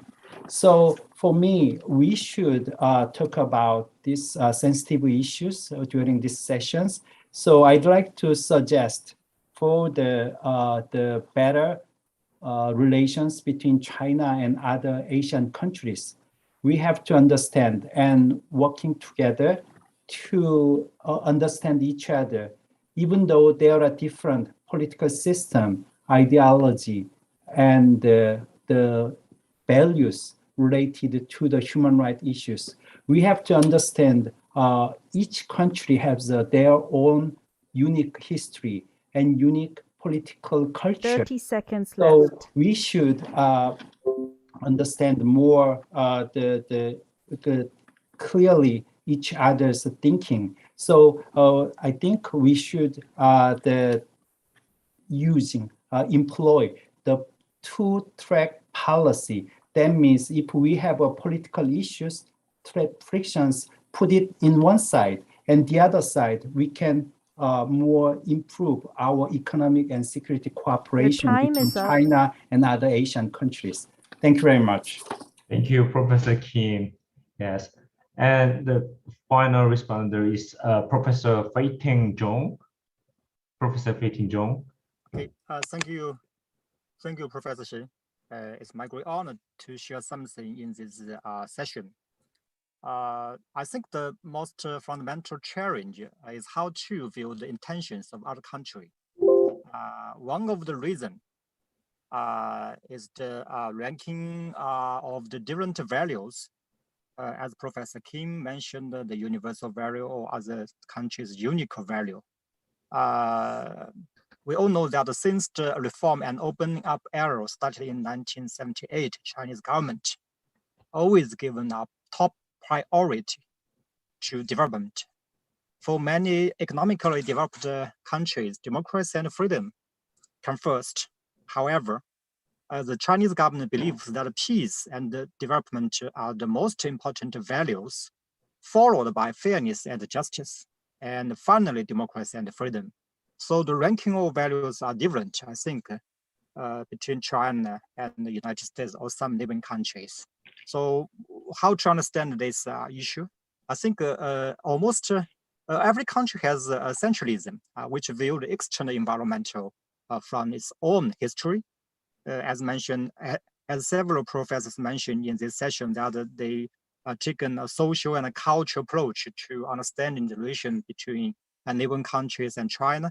So I think it's very important to understand the other country's value and its priority of things. For China, development is very important. That means if China from a low level to a high level, then its value will change in the future. So I believe in future, maybe freedom or democracy is most important. But nowadays, I think peace and development is the most basic value for Chinese people. So the Chinese people's welfare and their feeling are very important to Chinese government. Sometimes some international observers will kill this as nationalism or patriotism, but for Chinese government or Chinese people, to improve economically is the basic value for them. So if we take this as granted a factor to evaluate China or Chinese government, then we can say that in the foreseeable future, China will still focus on development, not power. In Western international relations theories, seeking power is the basic characteristic of a great power. So in my view, many IR theorists in neighboring countries are so strongly influenced by the US IR theories. So they think China is a bigger power, great power, then China will seek power to seeking sovereign of influence, as some Western IR theory predicted. But I think it's not so accurate to evaluate China's behavior or especially China's intention.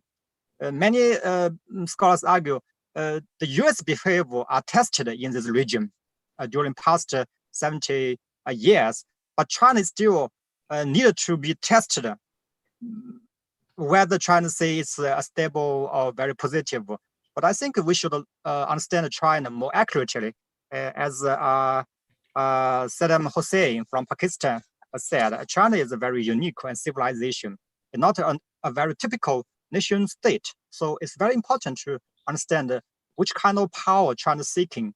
To my view, it's not a typical great power in the sense of the Western countries' history. According to, I think Chinese leaders never used the word such as great power. If someone reads the Chairman Mao, the select works, or Deng Xiaoping's select works, it is impossible to find such evidence of great power, the words. So in this regard, China is indeed a unique or big country.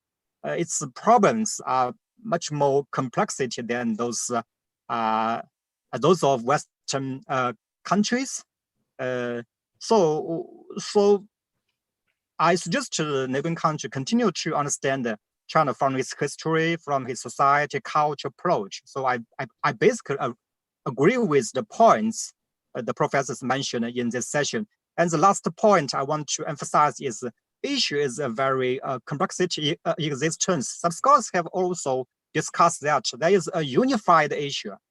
The issue itself is diversity. Yeah, Chinese leaders held the first Asian civilization dialogue conference 2 years ago, advocating civilization harmony rather than the clash of civilizations predicted by Samuel Huntington, a professor at Harvard University, passed away several years ago.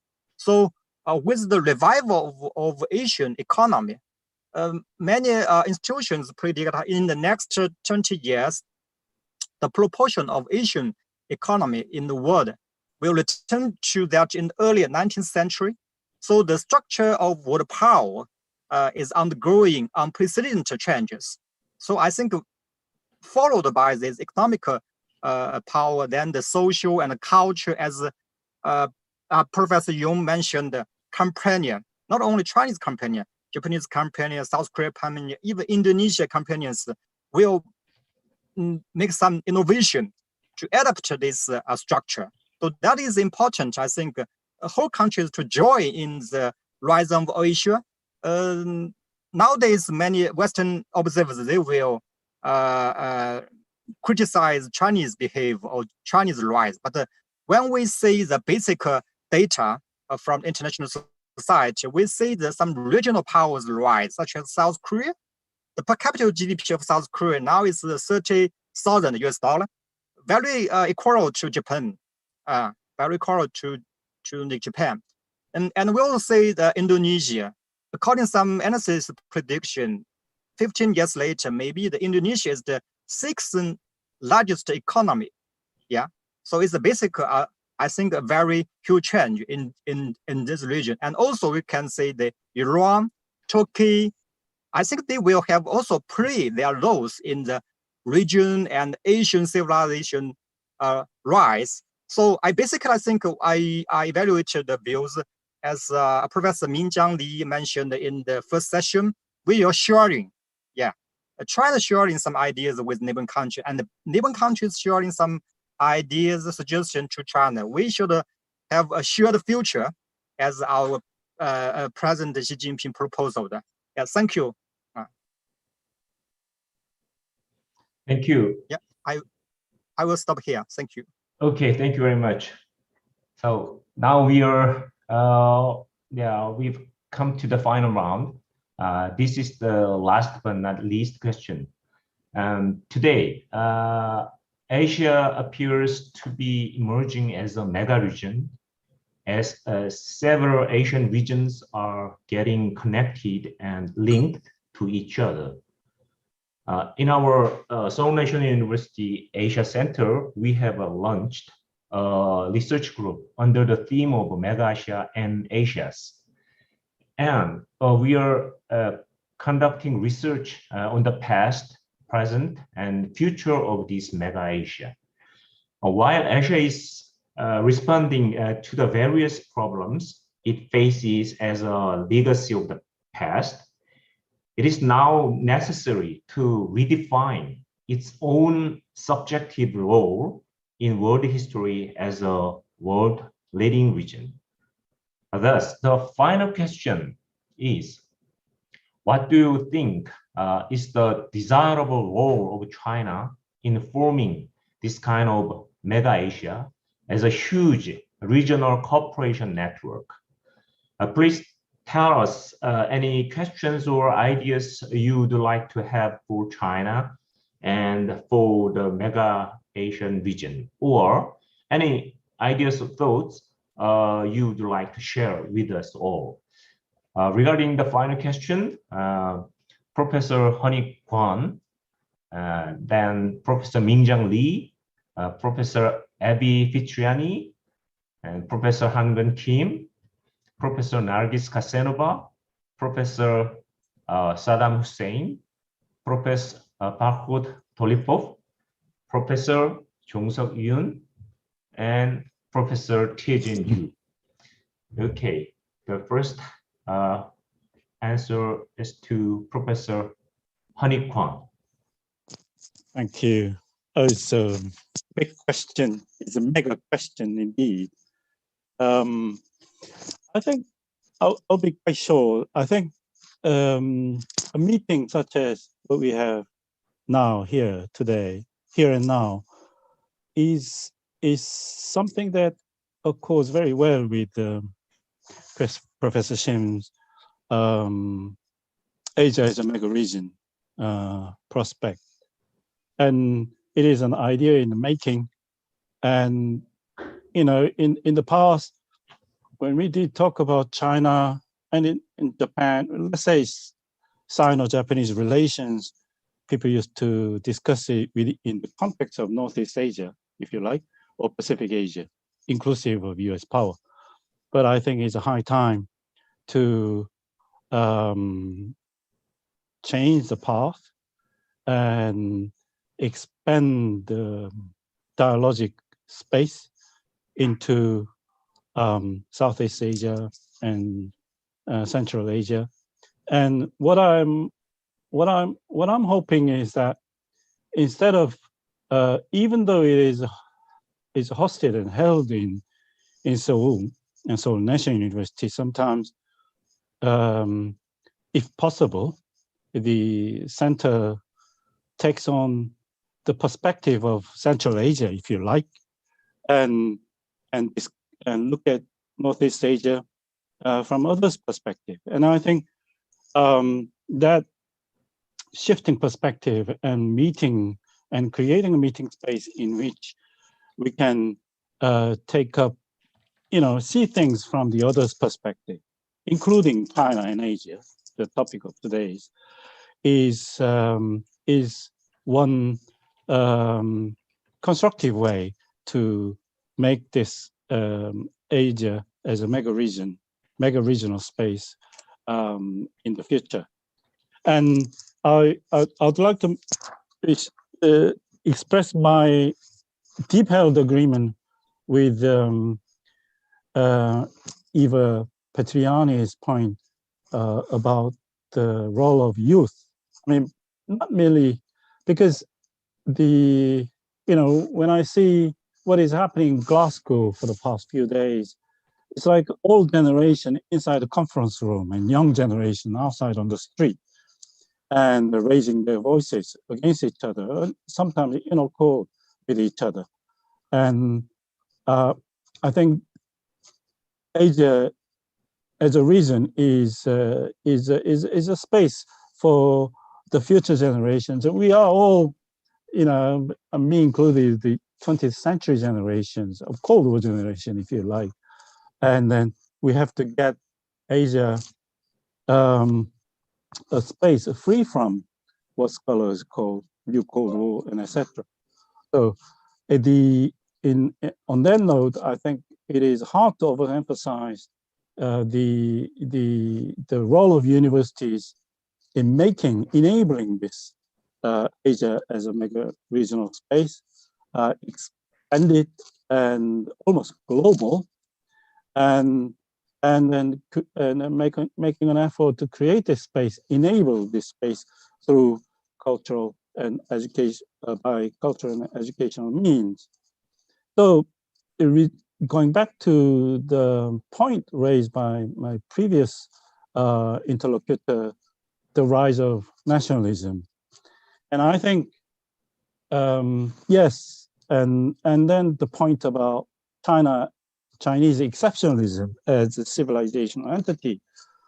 But nevertheless, exceptional, otherwise we live in in the space of modernity. And personally, I don't see any way other than the nurturing of new internationalism or new international space in confronting the rising nationalism. So, and then, as we know, the internationalist movement in the past century has always emphasized the role of education and cultural exchange. That's my view. Thank you. Thank you, Professor Quang. And next, Professor Mingjiang Lee. Thank you very much. Yes. If we are looking at the prospect of mega region Asia, the significance and further integration of our Asian region, if you're looking at how we're going to go about it, who's going to take the lead, how it's going to be formed, I would say that it's inevitable that China will probably take the leading role. We'll probably have to look at China for a sort of a leadership role. I look at many factors, look at the many dimensions, right? For instance, look at economic dimension alone. China's GDP is almost 3 times the GDP of Japan, 5 times the GDP of India. And if everything, all the things that have been happening, the past continue to happen, we'll probably see, even a further growth of economic gaps between China and other countries. So I cannot think of any other country in the region who could play this leading role. So it has to be China. But of course, we know in the current situation, there are many challenges, many negative factors that do not really support such Chinese role in pushing forward of mega region Asia. And a lot of things will need China to change. I mean, you at a philosophical level, at a strategic level, I think Chinese political elites will need to develop a stronger policy consciousness that China's rise is good for China, but it may be good for China itself and for the region as well, that China develops a policy consciousness that China can take the other Asian countries to rise together. China's rise can help elevate the rise of the whole Asian region. And for now, we don't see that strong, policy consciousness. I think the Chinese leaders, it would be good if they develop this policy understanding and, internalize this sort of like policy thinking. Now, in that regard, I will make a suggestion here. For a number of years, well, we've been hearing about the whole narrative of, the great rejuvenation of the Chinese nation, right? And under this this political narrative, a lot of things have been said, by Chinese leaders, their senior officials, and other elites that, protecting China's rights, protecting sovereignty, and protecting China's maritime rights, all these things have become part and parcel of a achievement of national rejuvenation. I will make an argument in the other way around. I will say that, if Chinese leaders change this sort of narrative and mindset a little bit to say that developing harmonious and cordial relations with the neighboring countries is also part of this Chinese national aspiration, rejuvenation of the Chinese 30 nation. seconds left. That may change some of the, policy, the ways of looking at, these territorial disputes, maritime disputes, and how China is going to, work with other Asian countries, and that will, in my view, will help, support China, allow China to play a leading role to help all other Asian countries to come together and rise together. Thank you. Thank you. And Professor Abby Fitzgerald. Thank you very much for the opportunity. I think Mega Asia has to be perceived as integrative part of the global society. Global governance is also part of this. So Mega Asia cannot view as its own. We have to see as an integrated part of the global society. And by saying that, I mean that China can learn from what Americans have done during its hegemony since the end of the Second World War. I think China aspiration, as seen in Chinese dream, is to be a leader, take of this era, not only in the Mega Asia, but also in the world.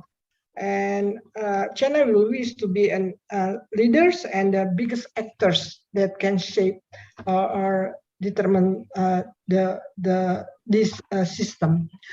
However, China also should learn from the human history that sustainable prosperity and development needs cooperation from others' parts. It's not only as leaders, but also and from the side of from the perspective of others. And big power also need small and medium powers. And we have seen that a big power cannot stand alone. They need also other countries to cooperate. So it's important for China not to repeat the mistakes that United States and other big power has done in the past, because dissatisfactions or the failed that not treated fairly will create problems, and at the end push other countries to look for alternative leaders. And in the past, we have seen how not all countries or not all people in the world admire United States. For example, in Indonesia, maybe very few, or not half of Indonesian people admire United States because they have seen problems of this power. So I think China should not repeat this kind of the problems. China should also treat other country as important as they are, because small and medium countries are also part of this society. The constructive relations with China and other countries will then create a better society. I mean, this is look like an ideal, but we are looking for what kind of idealism mechanism to find that ideal rights in this dialogue. So I think it's important for China to listen from other partners, do not impose their own perspective only, but understand that other countries and other, as already mentioned by some people in this forum, that other countries are also unique, and for more important, they also have the right to pursue their prosperity. So it's not only China. So, and it will be better if they cooperate, so we can have a mutual benefited relations rather than a fight to each other. I'm kind of a fan of the cooperation. So I think there should be a way to cooperate rather than a fight. I think I should stop here. Thank you very much. Thank you. And next, Professor Kim. Hey, thank you very much, Chairperson. My suggestion for the Mega Asia and desirable role of China, my first suggestion for China's role is to champion Asian countries' economic interest, especially on the US-led new international norms and standards. And the US government has made huge efforts to take the lead in establishing new international norms and standards for high technology related to the fourth industrial revolution, such as 5G, big data, Internet of Things, etc. And the US has also carried out a selective decoupling from China policy on the US-led global value chains. So this is why Professor Guiyong Tao argued on session 1, China is emphasizing indigenous innovations. In my understanding, in my perspective, the US-led new norms and standards, it can be debatable, disputable, but mainly defend interest of US and EU, while the interest of many developing and underdeveloped Asian countries have not yet fully considered. So I suggest that China, as a considerable role for Mega Asia, should take role to defend underdeveloped and developing Asian countries' interest in the new norms and standards for especially the high technologies. My second suggestion for China is the two-track policy toward other Asian countries. Yesterday, Professor Akio Takahara said about two-pronged policy. He emphasized the differences, competition and cooperation, but I suggested two-track policy for China. It means China should, if China has a political conflict with countries or security conflict with Asian countries, just put it inside, and the other side, China should improve or promote other sectors of cooperation with other Asian countries. If China has a security conflict with a neighboring country, China should not extend the conflict to the economic dimensions. If so, it could deteriorate the bilateral relations and conflict, and even in my understanding, it negatively affect to establish whole Mega Asia in the future. My last suggestion is for all Asian countries should promote exchange program focusing on young generation or youth peoples. In my understanding, not like European peoples or peoples in American countries. Left. In Asia, there are various and different and unique political system, political culture, and political ideology. So it is very difficult to understand each other and easy to misunderstood and the dwelling misunderstanding for each other. So in my understanding, to understand each other, it takes time. So we should promote Your time is up. for youth people's program. Thank you very much. Thank you, Professor Kim. And next, Professor Kassenova, please. Yes, thank you very much. On Asian identity, I think there are two levels. One is sort of the cultural level, where you sort of share cultural references and things are familiar to you, you understand what's going on. And I think this is sort of organically is happening in Asia, and we feel it in Central Asia before kind of Asian countries were, Asian lifestyles were very exotic to us. Now, there are more and more cultural influences, and they come and, through Korean soap operas, through products, and through other things, and music and so on. So I think this is happening. There are these diffusions going on, but the other level is when there is identity that is part of the political project, and here Europe was mentioned, and of course European identity is part of the European political project. And the creation of the European Union, and of course Asia is in a very different situation, and it's much more complex and fragmented. So I think a different path would need to be pursued, and it seems to me if Asia manages to resolve its own political problems and fragmentations, that there will be the creation of mega Asia. And the second thing, apart from resolving kind of problems inside the region, would be playing a leading role in the kind of facing global challenges. That's something that Asia can do. We can really contribute to. And once again, speaking of this kind of political project here, the US was mentioned, and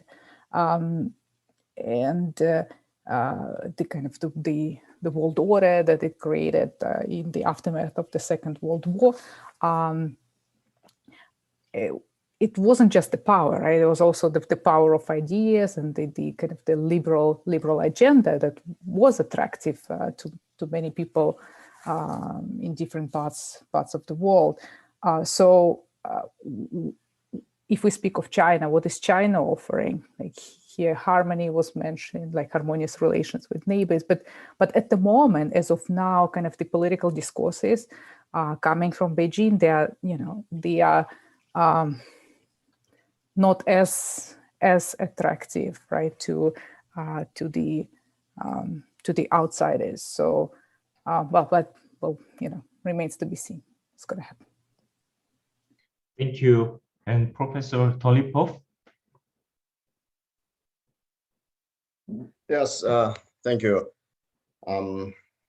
Perhaps I will also pick up Nargis Kassenova's point, and with my own also contribution to this debate, to this discussion. Colleagues, let me mention one historical moment in Dushanbe during the summit of the Shanghai Cooperation Organization in 2014 in Dushanbe. The Chinese President Xi Jinping highlighted the need for fostering a sense of common interests, right?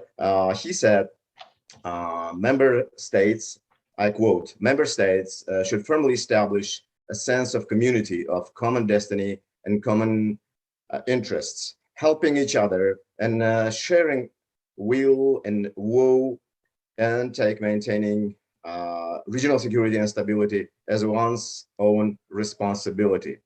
Well, this is the end of quotation. the meanings of the concept of common destiny and common interest are still vague. Despite their idealistic pronunciation, they are still vague. Henry Kissinger, for example, in his famous book On China, mentioned one important conceptual idea. The cultivation of harmony didn't preclude the pursuit of strategic advantage. So that's why we have to clarify the meaning of such idealistic notions and be more realistic about the perspective. Well, colleagues, also let me remind very famous Deng Xiaoping's dictum, hide your strength, bide your time, never take the lead. End of quotation. And today, Xi Jinping, in his last 5 years, turned this dictum on its head. And now we see consciously and deliberately a more overtly activist Chinese foreign policy and security policy and international economic policy in the world at large. So now we have to take this into account and make, let's say, more accurate investigation of what is said and what is being done by China. And Chinese picture, Chinese behavior is one thing. Another side of the coin, let me say, is related to ourselves, what we are doing, what we think, and so on and so on. Yes, we understand that China is fragmented. It's not single, it's not united. For instance, as compared to European Union, for example, European Union is not only geography, but also an entity. Asia is just a geography, but not a single entity.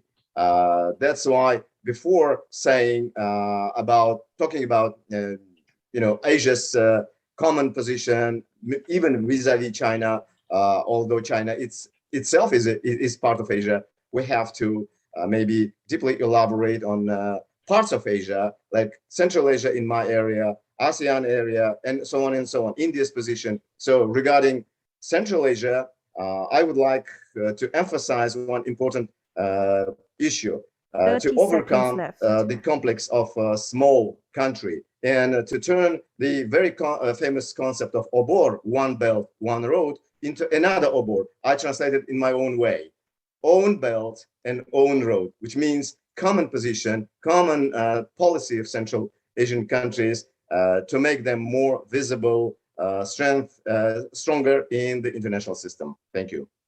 Thank you, Professor Talipov.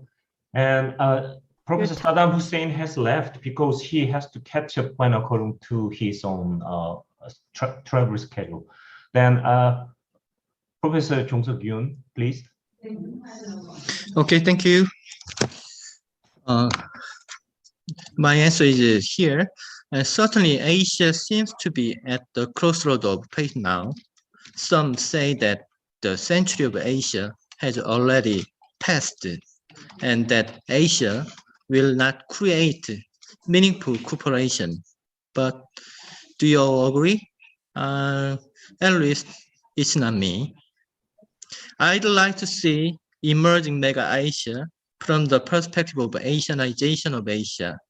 The rise of Asia should be understood not simply as a political, economic empowerment of Asian nations in the world order, but more critically in respect to the dramatic intensification of intra-Asian interaction and flows in industrial, financial, educational, demographic, socio-political, cultural, and ecological spheres that enable most of the region's social subject and unit, including individuals, social and industrial institutions, communities, cities, nation-states, sub-regions, and the whole region of Asia to become autonomously transnationalized entities, albeit in diverse degrees and with disparate consequences. However, as I just answered in the second question, I am concerned that the current Asia's rise will not lead to Asia's Asianization, but to Asia's sinification or sinicization. Moreover, Shinification does not just mean changes in cultural aspect, but is changing to more negative nuances in some countries. China has created abundant asset and valuable knowledge in traditional civilization and has created a good image by exchanging its experience with neighboring countries. But what about now? To be honest, China doesn't seem to be that attractive right now. Many Asians seem to have difficulty understanding China.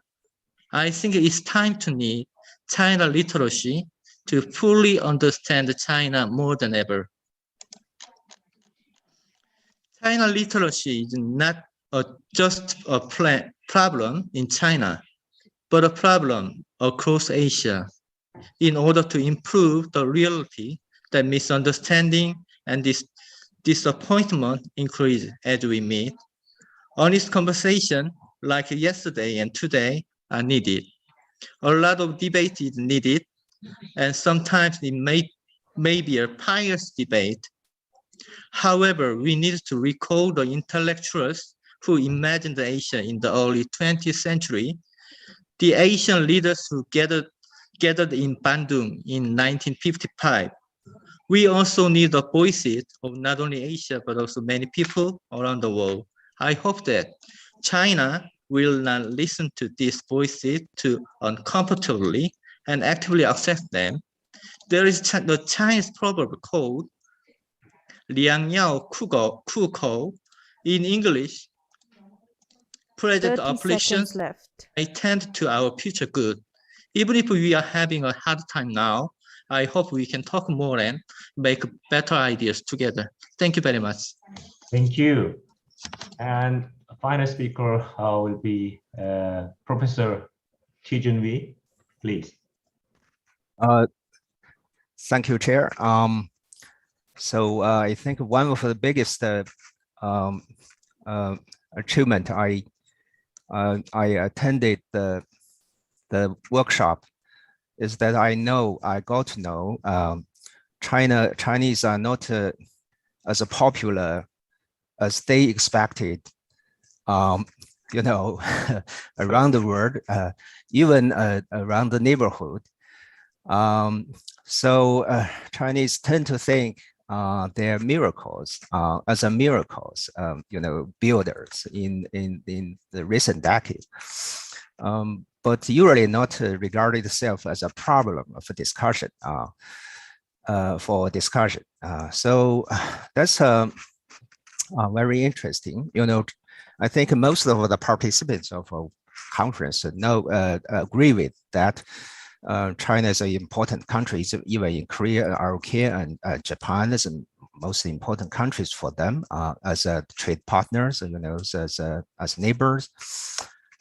Even 90% of the people, is based on the poll, think negatively about China.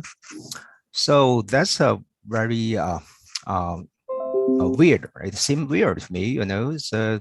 On one side is so important, on the other side is not so good image in this country. So how to explain this? You know, we have many explanations in our discussions. You know, maybe China-US, you know, strategic rivalries, you know, make people in neighboring countries hard to make a choice. Maybe China's, you know, Central Kingdom mentalities and habit, you know, the way of thinking and their behavior. And also maybe the rising nationalism or populism around the world, not only in this region. And maybe and some specific, you know, reasons, you know, for economic coercions and don't pay attention to the local cultures or local habit, you know, so on and so forth. There are many reasons for that.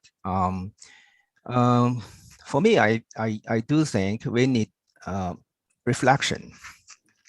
You know, we have done a lot of effort, make a lot of effort to, to try to make contribution to this world, to the region, and also to the welfare of Chinese people.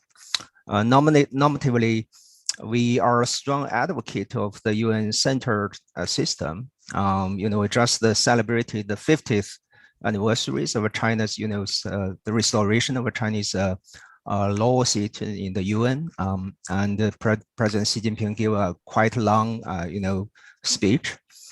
We support that kind of international system. So the United States always think, and many other countries maybe think China is a revisionist. But I'm not sure, so in what sense China is a revisionist?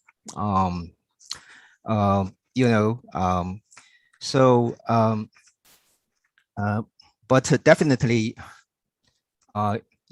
we, all the colleagues, all the participants, they suggest, they made many candid comments, and I think, and the kind suggestion for improving the relationship between China and and our neighboring countries. They analyzed they put forward the symptom of the problem, and made some diagnosis, and also recommended the solution, the remedy for improving the relationship. So basically and essentially, I deeply appreciated that, and many thanks for the suggestion. And also, in that sense, I should thank the Seoul National University to provide such a good opportunity to let us know China's image in different countries, and put us together, for knowing this. I think it's a rare platform to know the China's image, especially among the neighborhood. The neighborhood countries as a third party with regard to the China-US strategic rivalry, and their voice definitely need to pay attention to. So in that sense, I thanks ANU for providing me this very good opportunity. So what kind of role China is thinking about? I think we have mentioned, Asian values, based on, I think, collective, the kind of collectivism. And also we, in China, we don't use universal values, but we use common values. Well, I don't think any, essential differences between two states. So, peace and development, freedom and democracy, and justice, and equality, is all these things we think the same. So we need not to be ideological on those kind of things. So based on the Asian values, through the economic integrations, we have made quite big progress in that sense. RCEP is China, RK, Japan, so we try to push in that kind of directions, RCEP, and China is quite actively participating in the ASEAN's, SCO and CECID, all this kind of regional institutions. We should stick to that kind of way. Don't emphasize on Chinese exceptionalism, but also the regionalism, and shares China's development with all the neighboring countries. And thirdly, but not leastly, we'll try to manage the US-China relations, try to avoid the political, conflict escalated into the military conflict, which will be, very extremely dangerous and destabilize these regions, and harm the peace and development for this region already 30 years. So I think China also may realize that a little bit, at least from I mean, realize there's some problem between China and other countries.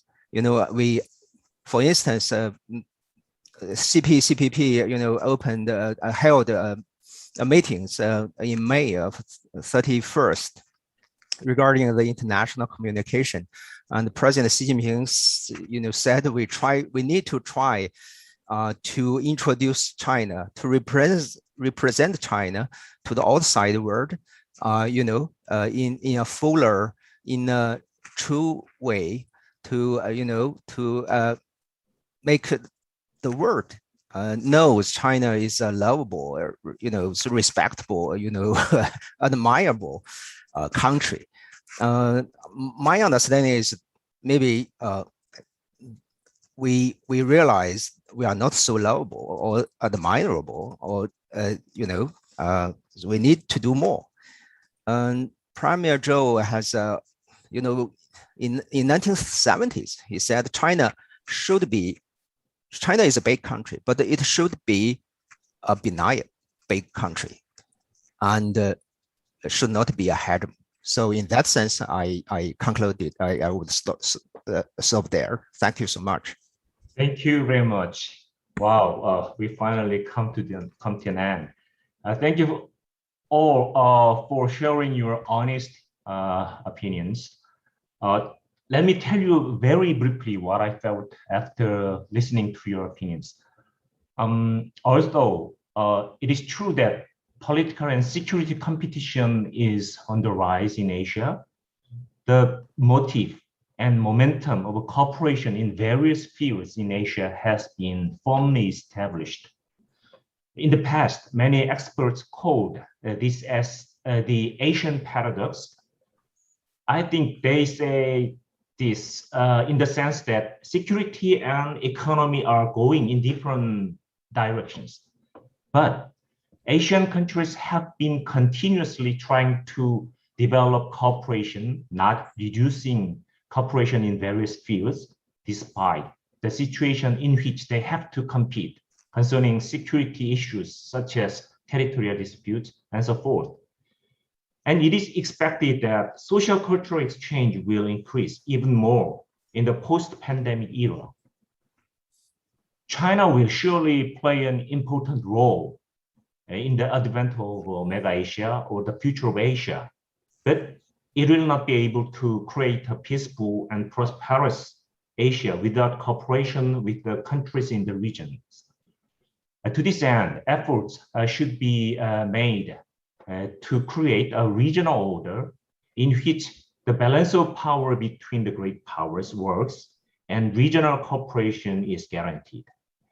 And simultaneously, it is necessary to strengthen the links between various actors such as universities and youth groups and so forth, so that we may have more intensive social cultural interactions.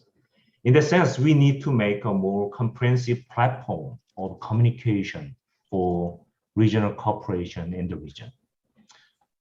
Yeah, it's been a bit delayed. I'm sorry for not being able to fulfill my moderator role properly as a timekeeper. And please understand that we are not able to answer questions on YouTube due to time constraints. However, our frank and constructive discussion raised important issues to consider in pioneering the coming Asia century, and the expectation of Asian centuries and Asian countries were well expressed. We expect that through this kind of dialogues, we will be able to pave the way to a brighter future of Asian century. I'm deeply grateful to all the speakers who shared your valuable opinions despite difficult conditions such as time difference and online communications. And also sincere thanks to the audience for your interest as well. Thank you very much. Having said this, let us conclude this session with big plus. Thank you very much.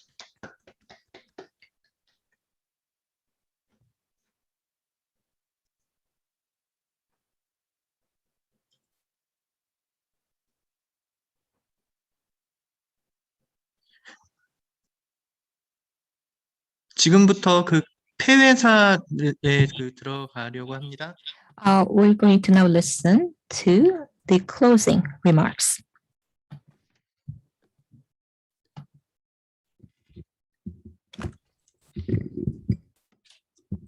Well, yeah, let me finish this conference with my short closing remark. As a member of the organizing committee of this conference, I would like to express my sincere thanks to all the scholars who attended and presented and discussed on the conference.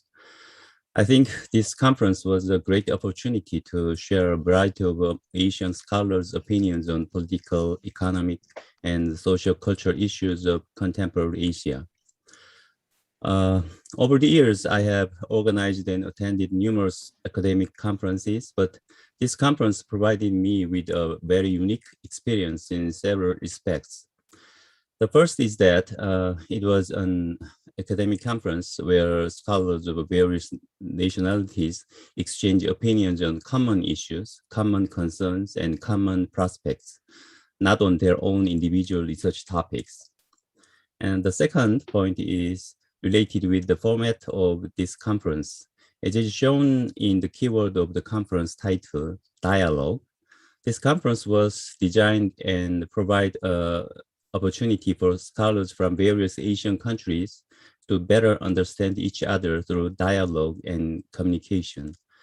For this, we asked each presenter some common questions and asked each of them to present each country's own views and opinions on those questions. Most of the presenters faithfully responded to this difficult request, which enabled a very fulfilling conversation in contents.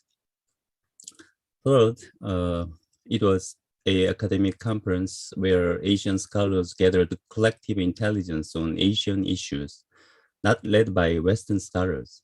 Since the beginning of the modern world system, academic hegemony around the world has always been centered on the West, and Asia has been imagined by European Orientalism as a remnant geographical category of the Eurasian continent, with its imagined peripherality and passivity. In this sense, I think this academic conference has even more important historical significance in that it is some kind of an initiation of an active and independent and cooperative movement to jointly design the future of Asia in the age of globalization or the age of Asia, under the leadership of Asian-owned scholarship. Of course, we won't be able to find a solution to a problem with just one conversation. And even the overall situation is not optimistic at all. However, through this conversation, I came to realize that this issue is a living polyhedron with multiple correlative facets, and each of Asian countries are trying to cope with this issue with activeness and initiative on their own context. I think all of you would agree on the importance and the necessity of this kind of platform for international dialogue among Asian scholars. I look forward to continuing relationships and the conversations with you all in near future. Thanks again to everyone. I hope to see you all again next time toward a peaceful and brighter future of Asia. Thank you.